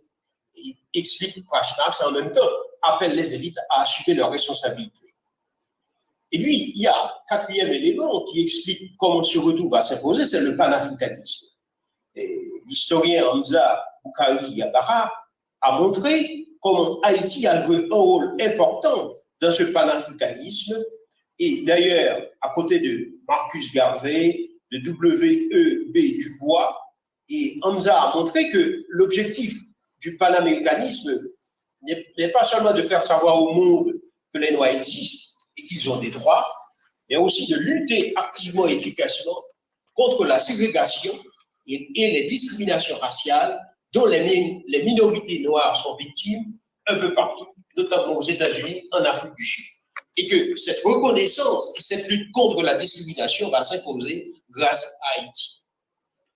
En donnant à l'histoire de nombreuses figures, aussi comme l'homme d'État Anténor Firmin, et aussi comme le journaliste Benito, militant Benito Sylvain, je rappelle le rôle qu'a joué Benito Sylvain, qui était conseiller du roi, donc Haïlé, le Néguès Ménélique, et qui l'aurait aussi conseillé dans ses relations avec les puissances européennes. Donc Benito Sylvain va jouer un rôle très important à ce rapprochement d'Haïti avec l'Afrique. Et par la suite, sixième élément, ce sont les relations que construit Haïti avec certains chefs d'État. Par exemple, avec Haïlé Sélassié, également, qui va effectuer sa visite en Haïti. Également, on voit bien, et récemment, et autre manifestation, c'est après le tremblement de terre, le Sénégal a marqué sa solidarité vis-à-vis d'Haïti et a facilité l'octroi de l'entrée de 163 boursiers qui ont été sélectionnés après un concours organisé avant. Autre élément qui prouve que ce retour s'est donc réalisé, et pour faire court, et là, ce retour n'est pas seulement spirituel, il est physique. C'est le retour vers l'Afrique à travers la coopération des Haïtiens au Congo, puisqu'on sait très bien, vers les années entre 62 et 63, 556 professeurs ont été recrutés pour participer à l'éducation des jeunes Congolais et que la grande majorité étaient des Haïtiens. La grande majorité des Haïtiens, parce qu'il y a 2 Haïtiens qui étaient à la tête de la mission UNESCO au Congo, qui ont pu réaliser ce projet, c'est donc Maurice Dartigue, l'un de ceux qui a joué un rôle très très important et dans cette coopération entre l'UNESCO et les Haïtiens au Congo. Alors cette fois, on peut le dire, ça c'est un rêve qu'avaient les Haïtiens, et là je termine par là, ce rêve qu'avaient les Haïtiens, comme je le disais tout à l'heure en introduction, et c'est dans Guinée nous tout parler, mais là, ils l'ont vécu de façon charnelle, puisque les Haïtiens, une fois arrivés au Congo, ils embrassaient le sol et ils priaient comme s'ils étaient en réconciliation avec le sol congolais. Et pour les intellectuels haïtiens des années 60, l'Afrique, qui était une utopie, un mythe, une utopie, l'Afrique l'était en ce sens qu'elle représentait un paradis perdu, mais cette utopie était aussi spatiale.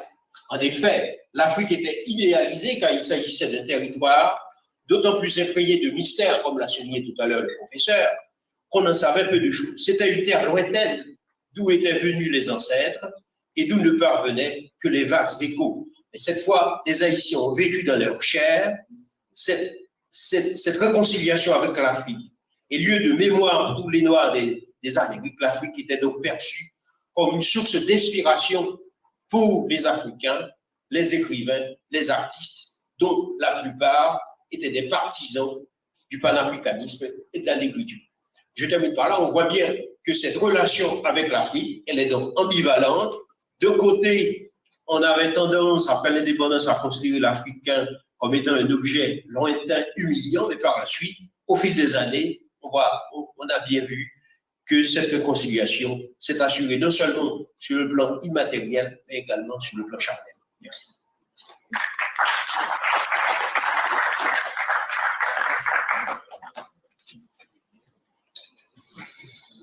Donc, nous remercions le docteur en sciences politiques, politologue, chroniqueur, etc., et auteur aussi, Jacques Nézy, pour sa prestation de ce soir.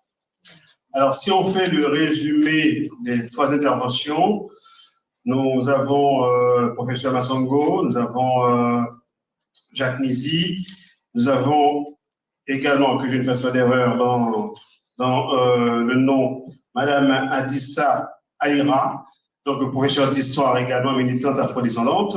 Donc, elle travaille aussi sur les femmes de la migration. Donc, on est quand même très bien servi aujourd'hui.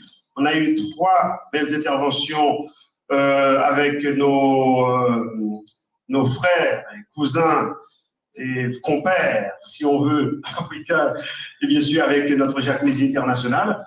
Donc, ceci dit, s'il y a des questions, et je suppose qu'il doit y en avoir, ou peut-être, voilà, vous avez 1 minute de réponse pour une question, et on ne va pas prendre beaucoup. On va dire, on va aller sur 7 questions maximum à 1 minute, donc ce qui nous fera à peu près 11 minutes et demie, puisque en fait, on va donner que 30 secondes pour poser la question.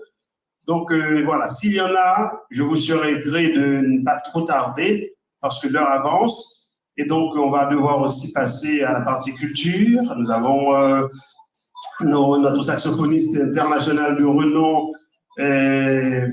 Théodate, qui est là. Nous avons notre percussionniste international très connu aussi, notre ami,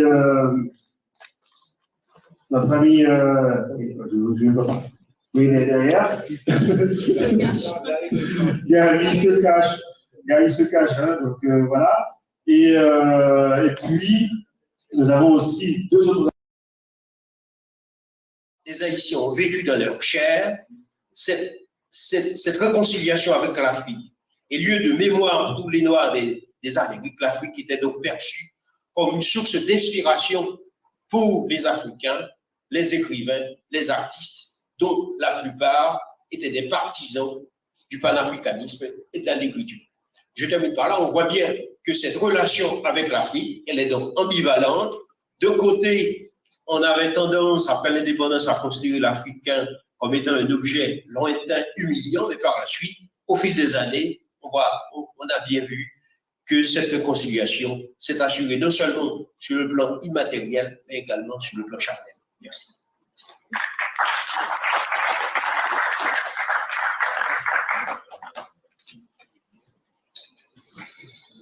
Donc, nous remercions le docteur en sciences politiques, politologue, chroniqueur, etc., et auteur aussi, Jacques Nézy, pour sa prestation de ce soir.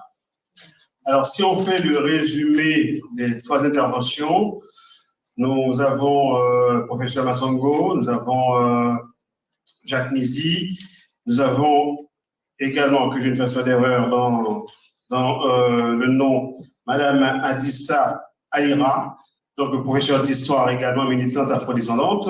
Donc, elle travaille aussi sur les femmes de la migration. Donc, on est quand même très bien servi aujourd'hui.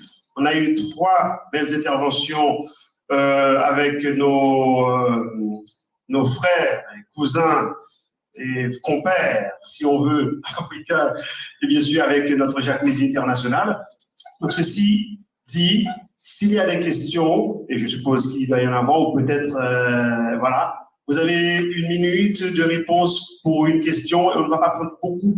On va dire, on va aller sur 7 questions maximum à 1 minute, donc ce qui nous fera à peu près 11 minutes et demie, puisque en fait, on va donner que 30 secondes pour poser la question.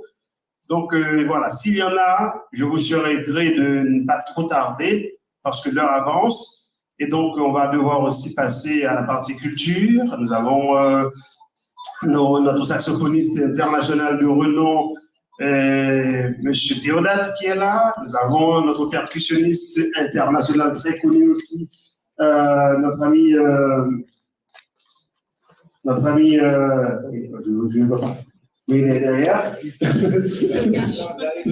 Gary se cache, hein, donc voilà.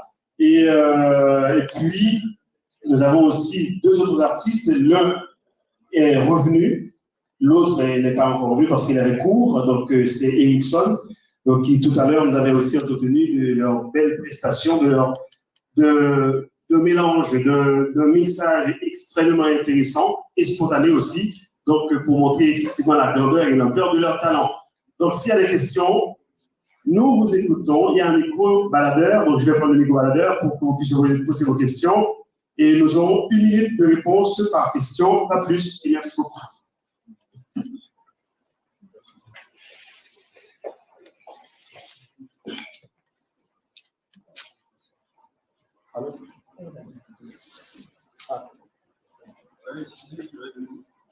C'est bon? Ok, merci. Est-ce qu'il y a des questions? D'accord, il y a une question ici. Bonsoir tout le monde. J'avais une question qui s'adresse peut-être plus à M. Nizi. En ce qui concerne la provenance ethnique des Haïtiens, vous avez dit tout à l'heure que 51%, si je me souviens bien, seraient originaires du Congo. Mais moi, j'ai souvent entendu parler du Bénin et aussi une question peut-être en corrélation. Comment se fait-il qu'il y a beaucoup d'Antillais qui sont attirés précisément par ce pays-là, le Bénin, en Afrique plus que les autres? Voilà ce que je voulais vous demander. Je ne connais pas beaucoup, donc je voudrais avoir vos lumières. Merci.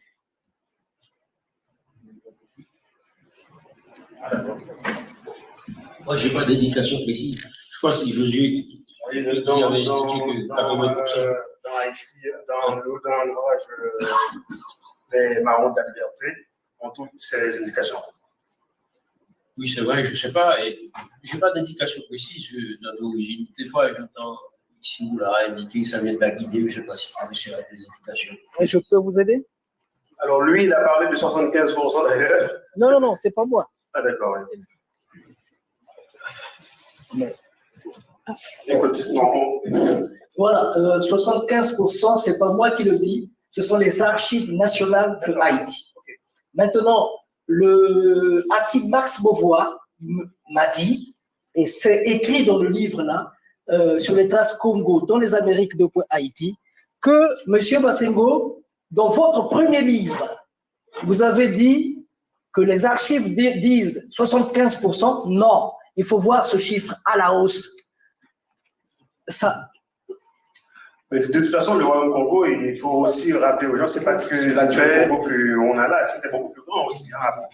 Donc, là, c'est beaucoup, là, c'est un très grand pays, mais il y a eu aussi d'autres pays qui aujourd'hui sont simplement parce que il y a tous ces petites mais aussi jusqu'à la mort en 1806. Exactement.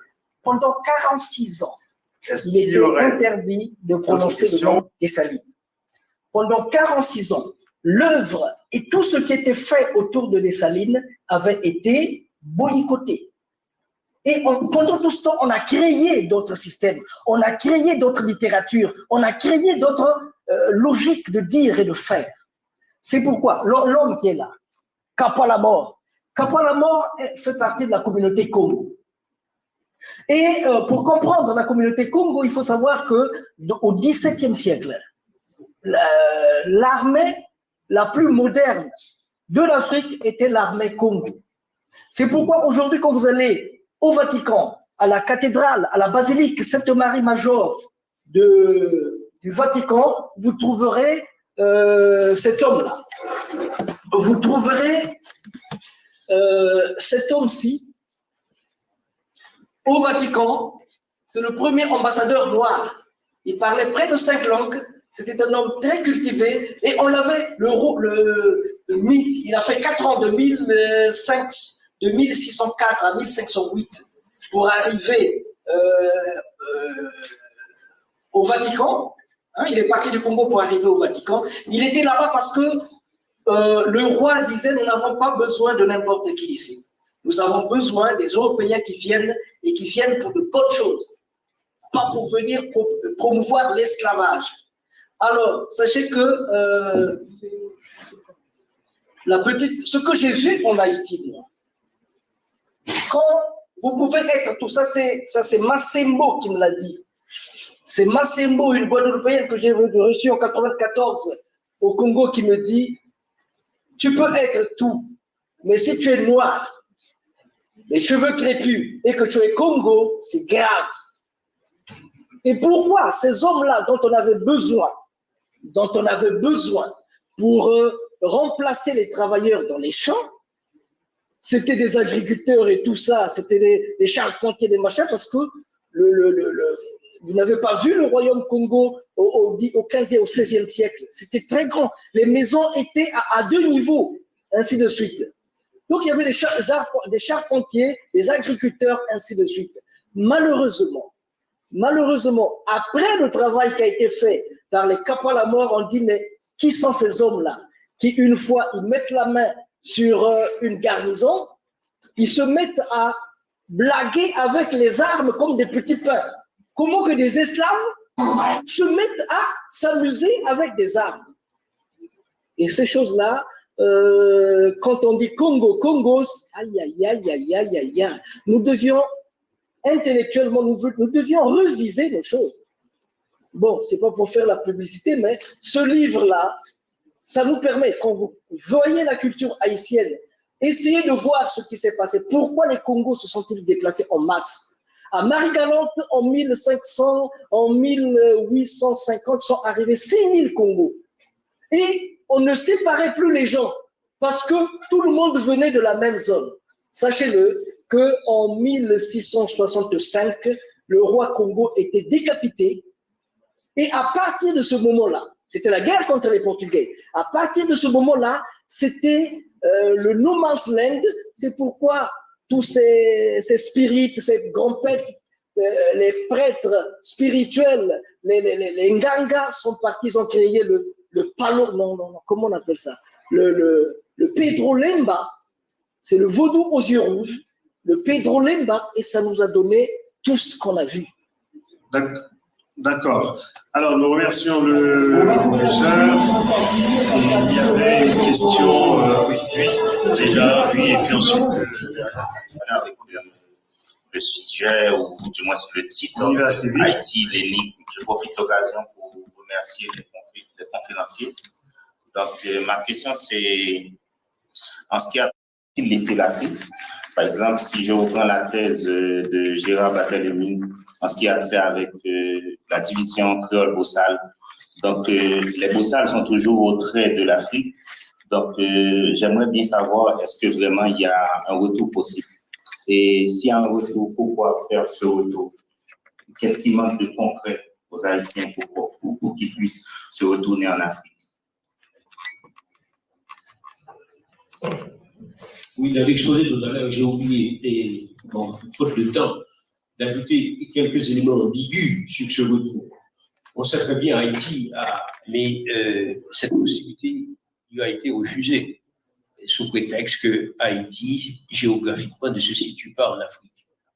Donc là, voilà encore un élément qui prouve, celui qui a posé la question, qui s'est déplacé, voilà encore un élément qui prouve la difficulté de ce retour, pour que ce retour ne soit pas seulement immatériel, spirituel, pour qu'il soit physique. Donc il y a, de mon point de vue, un travail, un plaidoyer à faire du côté haïtien, sans doute, pour essayer de faire comprendre aux diplomates qu'il y a lieu d'envisager et de réviser la loi, les textes de l'Union africaine et qui empêchent Haïti d'être membre à part entière. Alors, il faut le souligner, alors qu'Haïti, dans ses travaux, notamment les travaux des diplomates et aux Nations Unies et dans certaines instances internationales, je sais que pour faciliter la mise en place de l'Union africaine, bon nombre de ces travaux écrits par des Haïtiens, les textes, les archives ont été consultés par les fondateurs de l'Union africaine. C'est-à-dire qu'il y a une appropriation aussi qui est faite du savoir, de l'expertise haïtienne.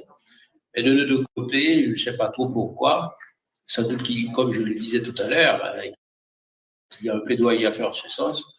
Je ne sais pas trop pourquoi cette adhésion ne s'est pas faite sous prétexte que Haïti ne se situe pas en Afrique sur le plan géographique.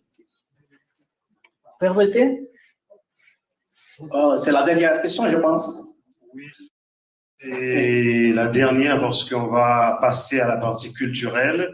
Mais vous vouliez ajouter quelque chose? Voilà, je voulais juste ajouter que l'OUA, l'Union africaine, est financée à 100%, à 90% par les pays européens.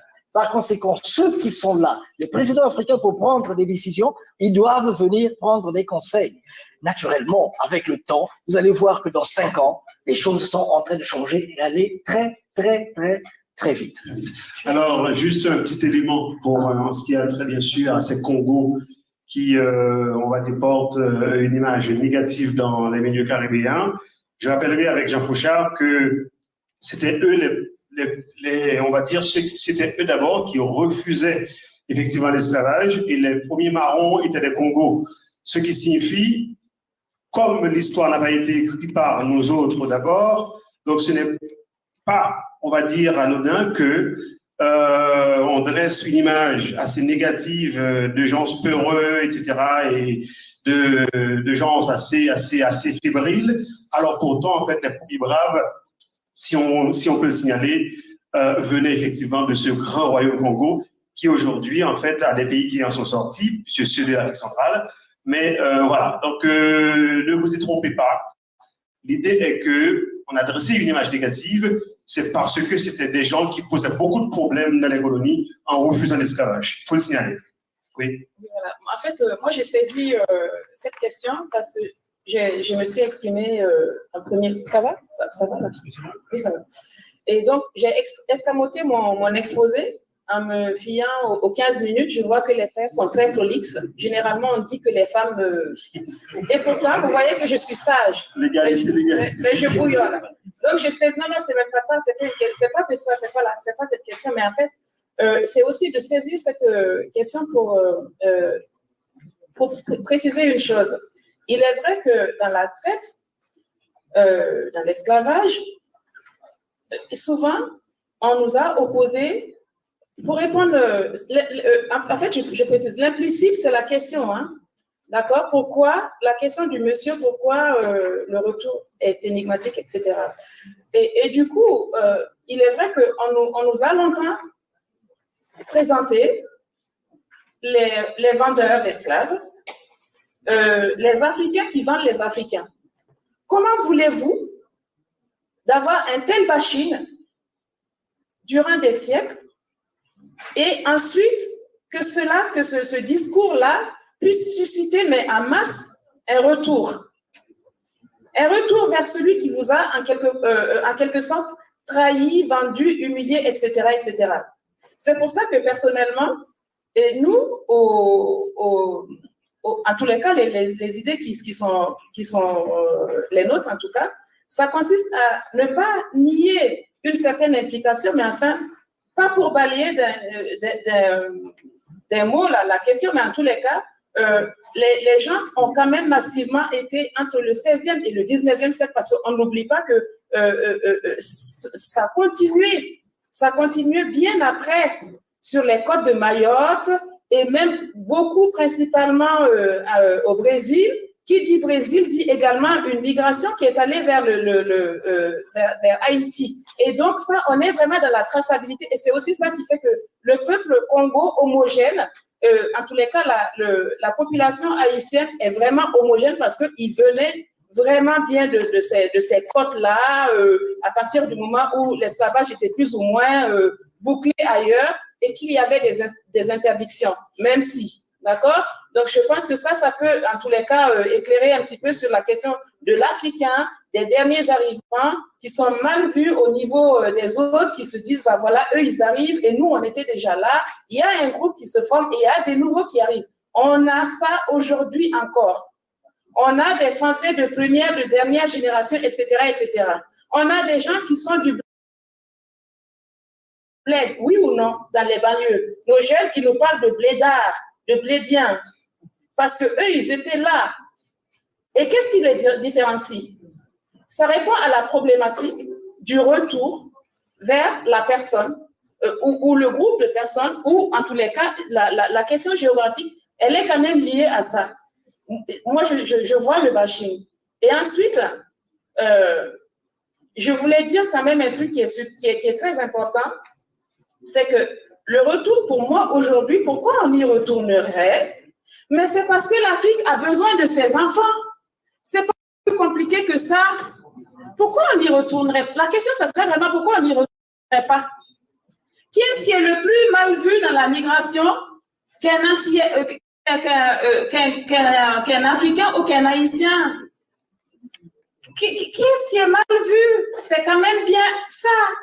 Et c'est quand même bien la mélanine. Et c'est quand même bien les cheveux crépus et tout et tout.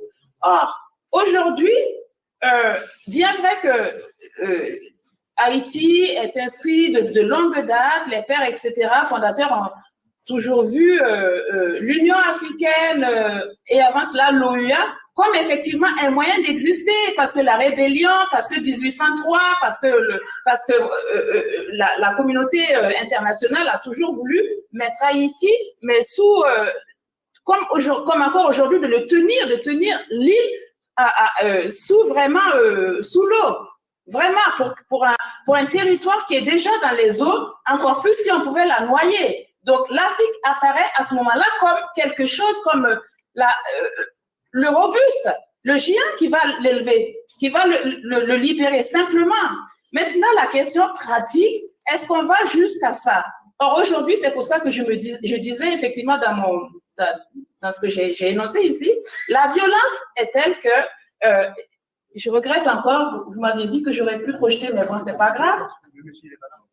Oh ben, c'est pas grave, mais on verrait le niveau de la violence systémique entre Haïti, RDC et tous les pays africains qui font que de toutes les façons, il y a une constance.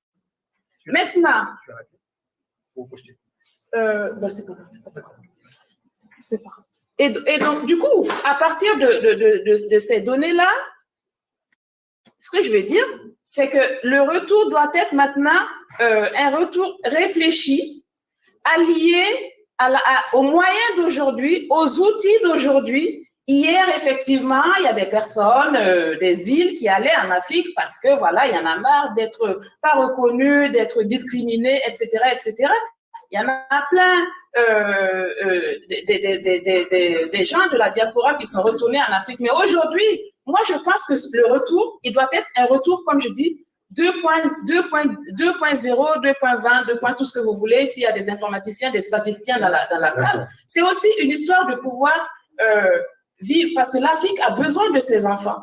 Il faut vraiment le dire comme ça. On ne va pas à l'immigration. Regardez, par exemple, je prends l'exemple de l'Australie. Les personnes à peau blanche quand elles vont aux États-Unis, quand elles vont en Australie, elles, c'est pas, en tout cas à la porte, simplement, on vous dit pas, oui, vous êtes européens. Non, eux, ils y vont. C'est après que les problèmes commencent. Ils ont l'avantage de se mouler dans la masse.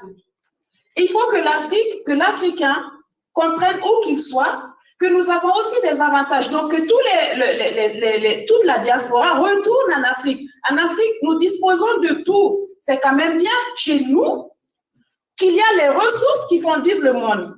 C'est quand même bien chez nous qu'on a l'or, qu'on a le diamant, qu'on a l'uranium. Il n'y a pas de honte à être africain. Mais qu'est-ce que vous me racontez là de oui, il est africain. Non, mais ça ne tient pas la route. C'est le discours qu'il faut déconstruire. C'est tellement le discours qu'il faut déconstruire qu'il appartient, et on est à l'université, il appartient à chacun d'entre nous, des cerveaux qui sont ici, de déconstruire et de reproduire ce discours-là. J'accepte qui je suis parce que je sais qui je suis. Et c'est pour ça que j'attire à moi. C'est pour ça que j'attire à moi l'autre qui vient chez moi nuitamment, mais pour voler mes affaires. Mais pour voler mon gaz, mon pétrole. Mais donc, à un moment donné, si on est rejeté et que je veux protéger, j'ai besoin de qui pour protéger? Qui d'autre mieux que moi peut me protéger? Et moi, c'est toi. C'est toi que tu viens de je sais pas, du Brésil ou autre. Donc, le dernier truc qui vraiment est en lien avec ça, c'est la place de la femme. Moi, je vous dis, tant que les étudiantes, elles étaient là, je ne les vois plus beaucoup. Merci d'être là. Mais en tous les cas, je pense qu'aujourd'hui, c'est vous qui portez la responsabilité plus que jamais de ce retour aux sources. Il ne faut pas le négliger. Il ne faut pas négliger le rôle de la femme du 21e siècle. Celle qui va s'impliquer dans tous les projets de recherche, en sciences, médecine, des projets, mais à la pointe. Ce sont les femmes qui vont faire ce travail-là. Donc, mes chères sœurs, prenez votre responsabilité. On ne naît pas par hasard à un siècle par hasard. Nous pensons en tant qu'Africains que nos morts ne sont pas morts. Nos morts ne sont pas morts et vous êtes là, prenez vos responsabilités, prenez-les par la main s'il le faut, ramenez-les en Afrique, faites vos recherches. Nous, avec nos partenaires, on défend d'ailleurs un projet plus ambitieux que ce qui nous a été présenté avec les universités, etc. Mais c'est de se dire, moi, personnellement, on connaît tous le projet Erasmus. J'ai des collègues, on pourrait tous en parler, etc. Pourquoi on ne crée pas un projet de ce type-là entre universités africaines, un projet post-bac, où des étudiants partiraient d'Haïti, faire des études dans n'importe quel pays d'Afrique, un passeport de 5 ans, et qui choisiraient soit de revenir en Haïti ou de rester là-bas. Mais pourquoi? Parce qu'ils sont chez eux. Parce qu'ils sont à la maison, encore une fois à la maison, et que l'Afrique a besoin de tous ces cerveaux. Et donc, dans l'autre sens, qu'il y ait des étudiants africains qui aillent également dans les universités de Pointe-à-Pitre, de Port-au-Prince, etc., etc. Et là, on verrait pourquoi le retour n'est vraiment pas énigmatique, mais c'est un retour de raison. C'est un retour nécessaire. Voilà. D'accord, merci beaucoup. Alors, moi, je ne veux léser personne. Il y avait une dernière question. Je ne sais pas si la personne est toujours là. Donc, c'était lui. Bon, il veut couler? Ok, bon, d'accord. Alors, on va passer à... Alors, je vais vous demander déjà d'applaudir chaleureusement nos invités.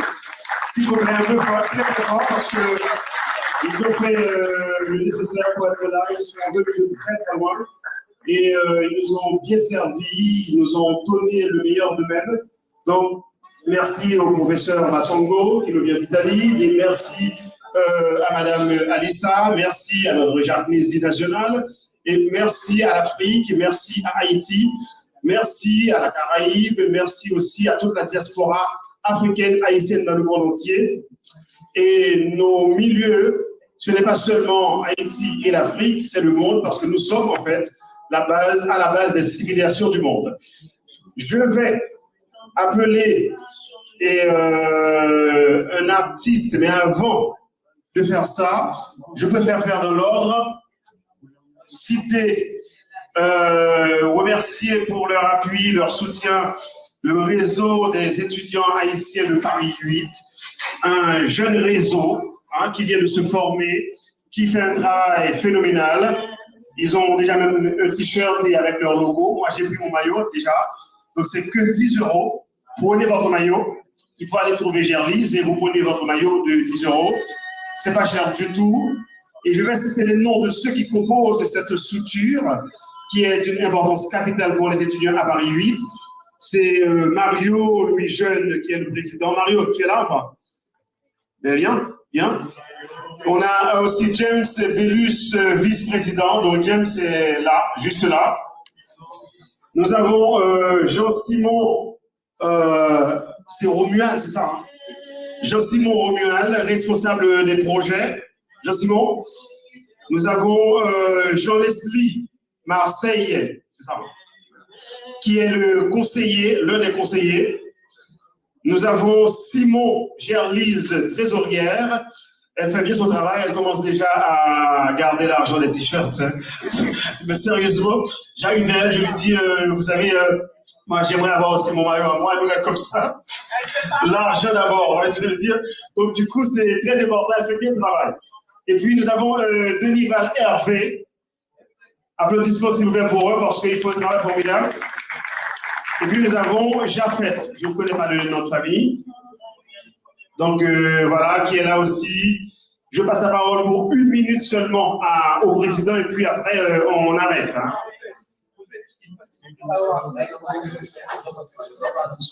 Je peux faire qu'ils ne reviennent pas, qu'ils les disent parce qu'après, je lui donne 1 minute, une personne et puis c'est bon. Oui, salut tout le monde. Donc merci pour votre présence. Pas si nombreuse, mais nécessaire.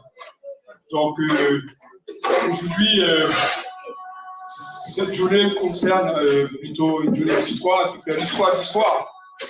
Souvent, nous avons étudié l'histoire, mais on ne fait pas d'histoire. Donc, c'est dans cette même initiative que nous, les étudiants de Paris 8, se sont organisés pour faire en sorte que la vie des étudiants soit plus, je dirais, plus aisée, plus facile, voyez, plus fluide. Donc, notre champ d'action ici à Paris 8, c'est travailler avec les étudiants haïtiens, donc surtout les nouvelles arrivées, donc, qui rencontrent des difficultés de toutes sortes. Donc, ce réseau vient d'être créé, fondé. Donc, nous avons besoin du support de tout le monde parce que vous savez très bien que ce n'est pas souvent facile ici en France et que les étudiants arrivent à s'organiser, à tenir une association. Donc, en ce sens, nous demandons le support de tous les étudiants haïtiens, étrangers, et surtout les institutions haïtiennes, parce que sans elles, on ne peut pas franchement continuer à faire ce travail. Donc,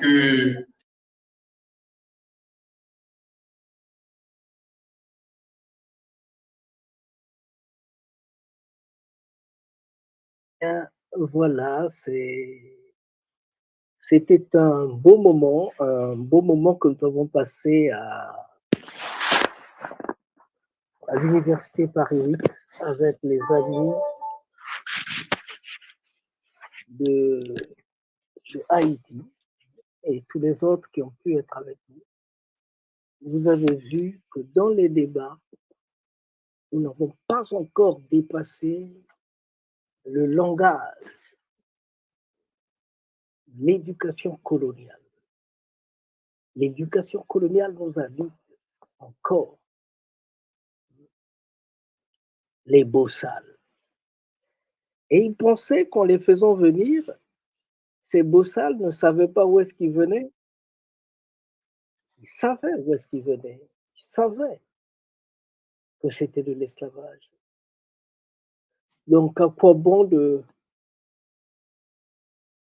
suyer autant? Pourquoi doit-on produire un rendement extraordinaire alors que ce rendement ne profite pas aux bossales? Non, je pense que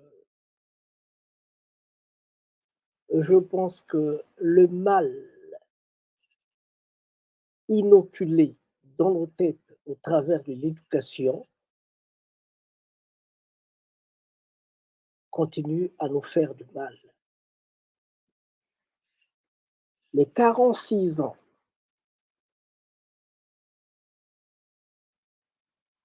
dont on avait, après la mort de Dessalines, les 46 ans où on avait interdit à Haïti, on avait interdit de prononcer le nom de Dessalines, de parler de Dessalines.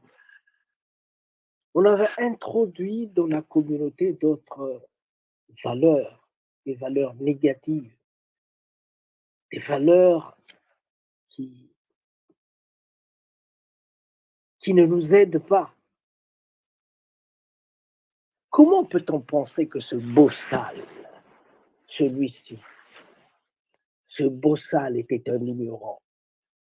Vous savez comment on l'appelle? Makanda. Makanda, en d'autres termes, Makandal. C'est lui. C'est lui qui était le moteur de la révolution. Le démarreur de la révolution de Haïti, c'est Makandal. C'est lui qui était sur tous les plans. Maintenant, si vous dites à Makandal, va travailler dans les plantations, mais au lieu de planter, il va détruire. Vous n'aurez pas de bon rendement avec lui. D'ailleurs, vous avez vu qu'il a brûlé, quand il s'agissait de brûler, il a brûlé les plantations pendant un mois. On pouvait ramasser l'aiguille qui est tombée en pleine nuit. En pleine nuit, on pouvait ramasser une aiguille. Pendant un mois, il a empoisonné les eaux. Il allait de bloc en bloc à dire aux gens comment ils doivent faire, quel comportement ils doivent adopter. Mais pour comprendre cet homme-là, il faut d'abord comprendre d'où il vient, quelle est l'histoire de ces terres-ci. Ces terres-ci, on les appelle les terres Congo. Toute cette partie-là, c'est Congo. Ça s'étend entre le Cameroun, le Gabon, la République démocratique du Congo, la République du Congo, l'Angola et même jusqu'en Namibie. Tout ça, c'est Congo. Comment peut-on penser que sans souci, le créateur de ce palais sans souci, qu'il était de basse culture, il était Congo sans souci. Comment peut-on penser? Comment peut-on penser qu'après la mort,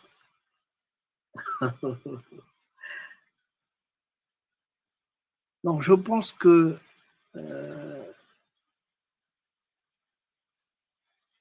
avant de parler de l'histoire de Haïti, nous devions repartir dans les origines des peuplements, des peuples qui peuplent Haïti. Pour parler de Haïti, s'il y a près de, selon les archives nationales, 75% de Congo, si vous pouvez parler de Haïti, vous voulez parler de Haïti, alors c'est obligé d'aller apprendre l'histoire du Congo pour savoir ce que c'est que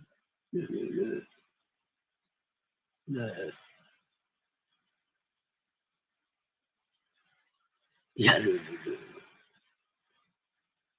pétrolimba, pour savoir ce que c'est que le pétrolimba, pour savoir pourquoi est-ce que quand en 1482, quand les Portugais sont arrivés au Congo, qu'ils ont vu la situation géopolitique, ils ont dit ces hommes-là sont civilisés jusqu'à la moelle des os. Et si vous prenez ces hommes-là, vous les amenez en Haïti, dans les conditions où vous ne respectez pas les préliminaires. Il était dit, bon, pour certains, venez travailler, vous allez revenir. Ils ont été traités en esclaves, mais eux aussi, ils ne travaillent pas. C'est comme ça. Donc voilà, la discussion, elle est forte. Il faut aller en Haïti. Il faut aller en Haïti. Il faut aller. Là, nous sommes au Cap, nous sommes à Bois-Caïman. Celui qui est derrière moi, là, c'est le directeur de Bois-Caïman. Il faut aller à la citadelle de la Ferrière pour comprendre comment a été faite l'histoire. Comment elle est faite, cette histoire-là. Il faut aller à Vertières pour comprendre comment les jeux se sont faits. Il faut aller là. Cette église-là de son souci. Il faut aller. Ça, c'est le roi Christophe. Hein? C'est lui qui, à 14 ans, jouait les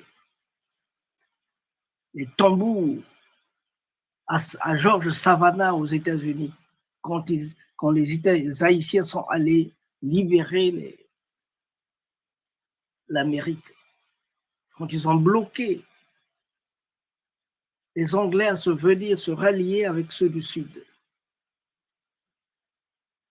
Donc,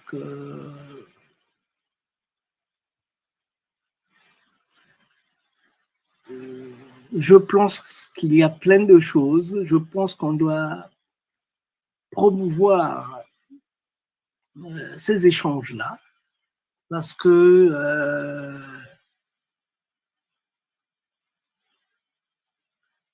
que c'est difficile de parler de son grand-père quand on ne connaît pas les origines de son grand-père. Quand on ne connaît pas ce que son grand-père a fait. Si on se base sur la logique des colons pour expliquer l'Afrique, ou expliquer les mouvements d'indépendance, on a tout faussé. C'est pourquoi on s'évertue à échanger. Donc, si vous avez les moyens, si vous avez la possibilité, faites-nous venir, qu'on vienne échanger. Posez toutes les questions possibles.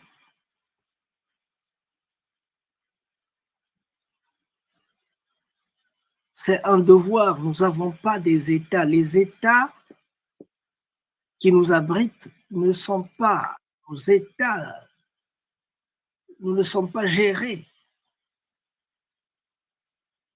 Notre culture n'est pas gérée par nos États. Il faut donc qu'on se donne la main, il faut qu'on se tienne la main dans la main pour aller de l'avant. Parce que sinon, il y aura des sacrifiés. Des gens qui auront tout sacrifié et des autres, d'autres qui vont se la couler douce. Je veux bien, mais Haïti continuera à être une Afrique en miniature à la dérive sur l'Atlantique. Ça, c'est la première phrase que j'ai entendue et retenue en Haïti. Haïti est une Afrique en miniature, à la dérive sur l'Atlantique. Que devions-nous faire pour bloquer cette dérive, pour arrêter cette dérive? Qu'est-ce qu'on doit faire? Je suis allé près de 9 fois au Bénin pour comprendre un peu comment fonctionnent les choses là-bas. Je pense qu'il est temps qu'on se tienne la main dans la main. Voilà.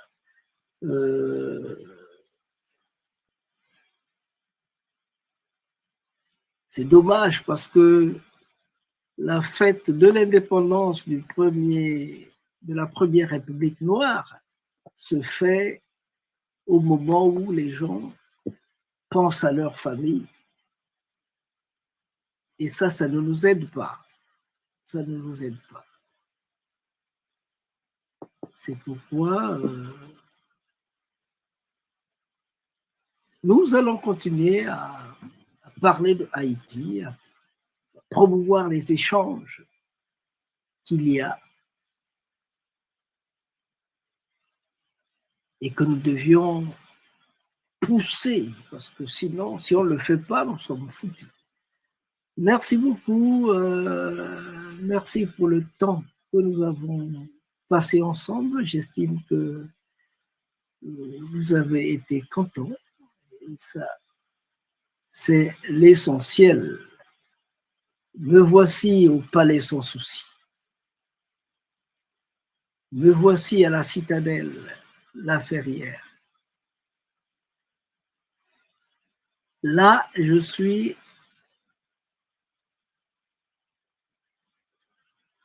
à Vertières.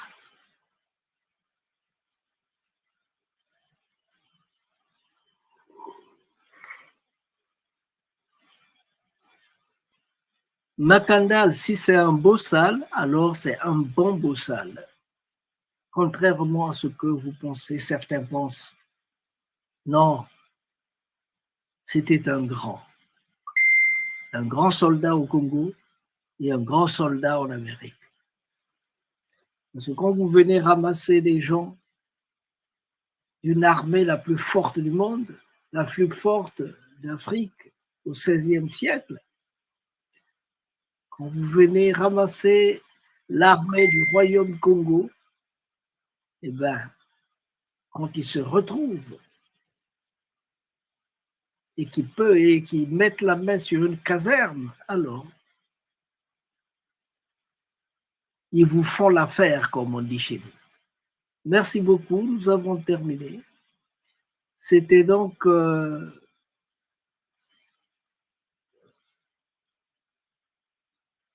pour se rafraîchir la mémoire sur le bicentenaire de Haïti, 1er janvier 2000. Oui, on a commencé en 2004 et puis après on a évolué sur les échanges qu'on a eus à l'université Paris 8.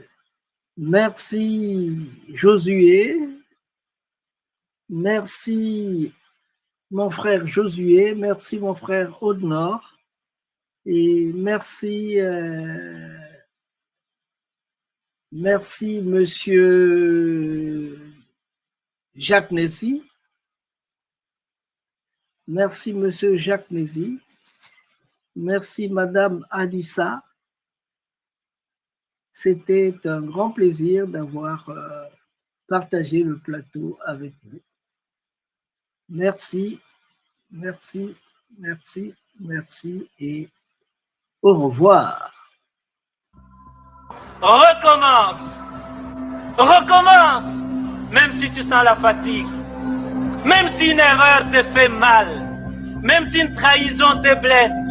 Même si une illusion s'éteint. Recommence. Recommence. Même si la douleur te brûle les yeux. Même si on ignore tes efforts. Même si les larmes de l'échec coulent dans tes yeux. Même si tu te sens accompli. Recommence.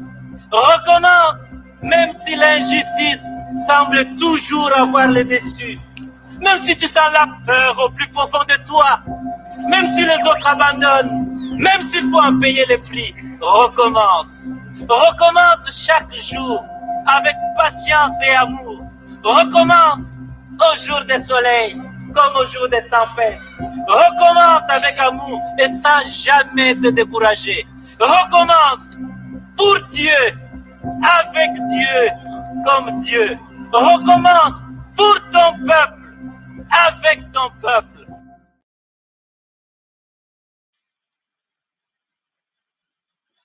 Recommence, recommence, recommence. Oui, nous allons continuer à recommencer. Donc, merci beaucoup. C'est terminé.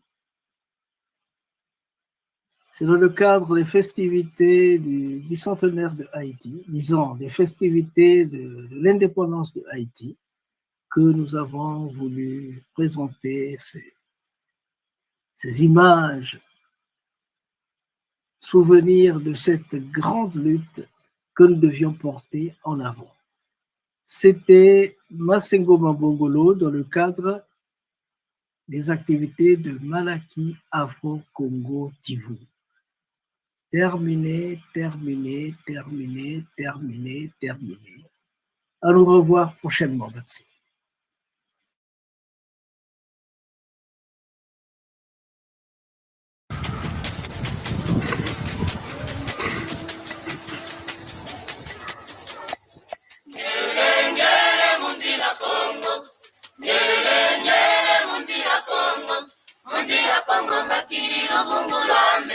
Nubungulame tungiranga mbangu zame, embangu zame yangiranga ngwana zame, engwana zame zizere ebana yanga monekele nyoka moyo ite mwana ndumba bokelenge aitate mundila Kongo, aitate mundila Kongo wakalenge ngoma tanu pelekete pakindundu pelekete pakindundu aitate mundila Kongo, aitate mundila Congo remercie vivement les Malaki Makongo qui a voulu songer et penser à adresser une invitation à Bundu de Congo de participer à ce forum d'une grande importance historique.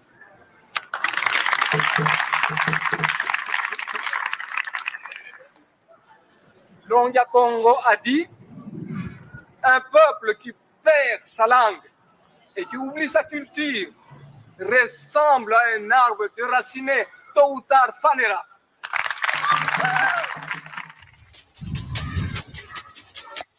Nyele mundila Kongo, mundila Kongo makili lubungulame tungiranga mbangu zame, embangu zame yangiranga ngwana zame zizere ebana yanga monekele nyoka moyo ite mwana ndumba bokelenge aitate mundila Kongo, aitate mundila Kongo wakalenge ngoma tanu pelekete pakindundu pelekete pakindundu aitate mundila Kongo, aitate mundila Kongo. Nyele mundila Kongo, nyele mundila Kongo makili lubungulame tungiranga mbangu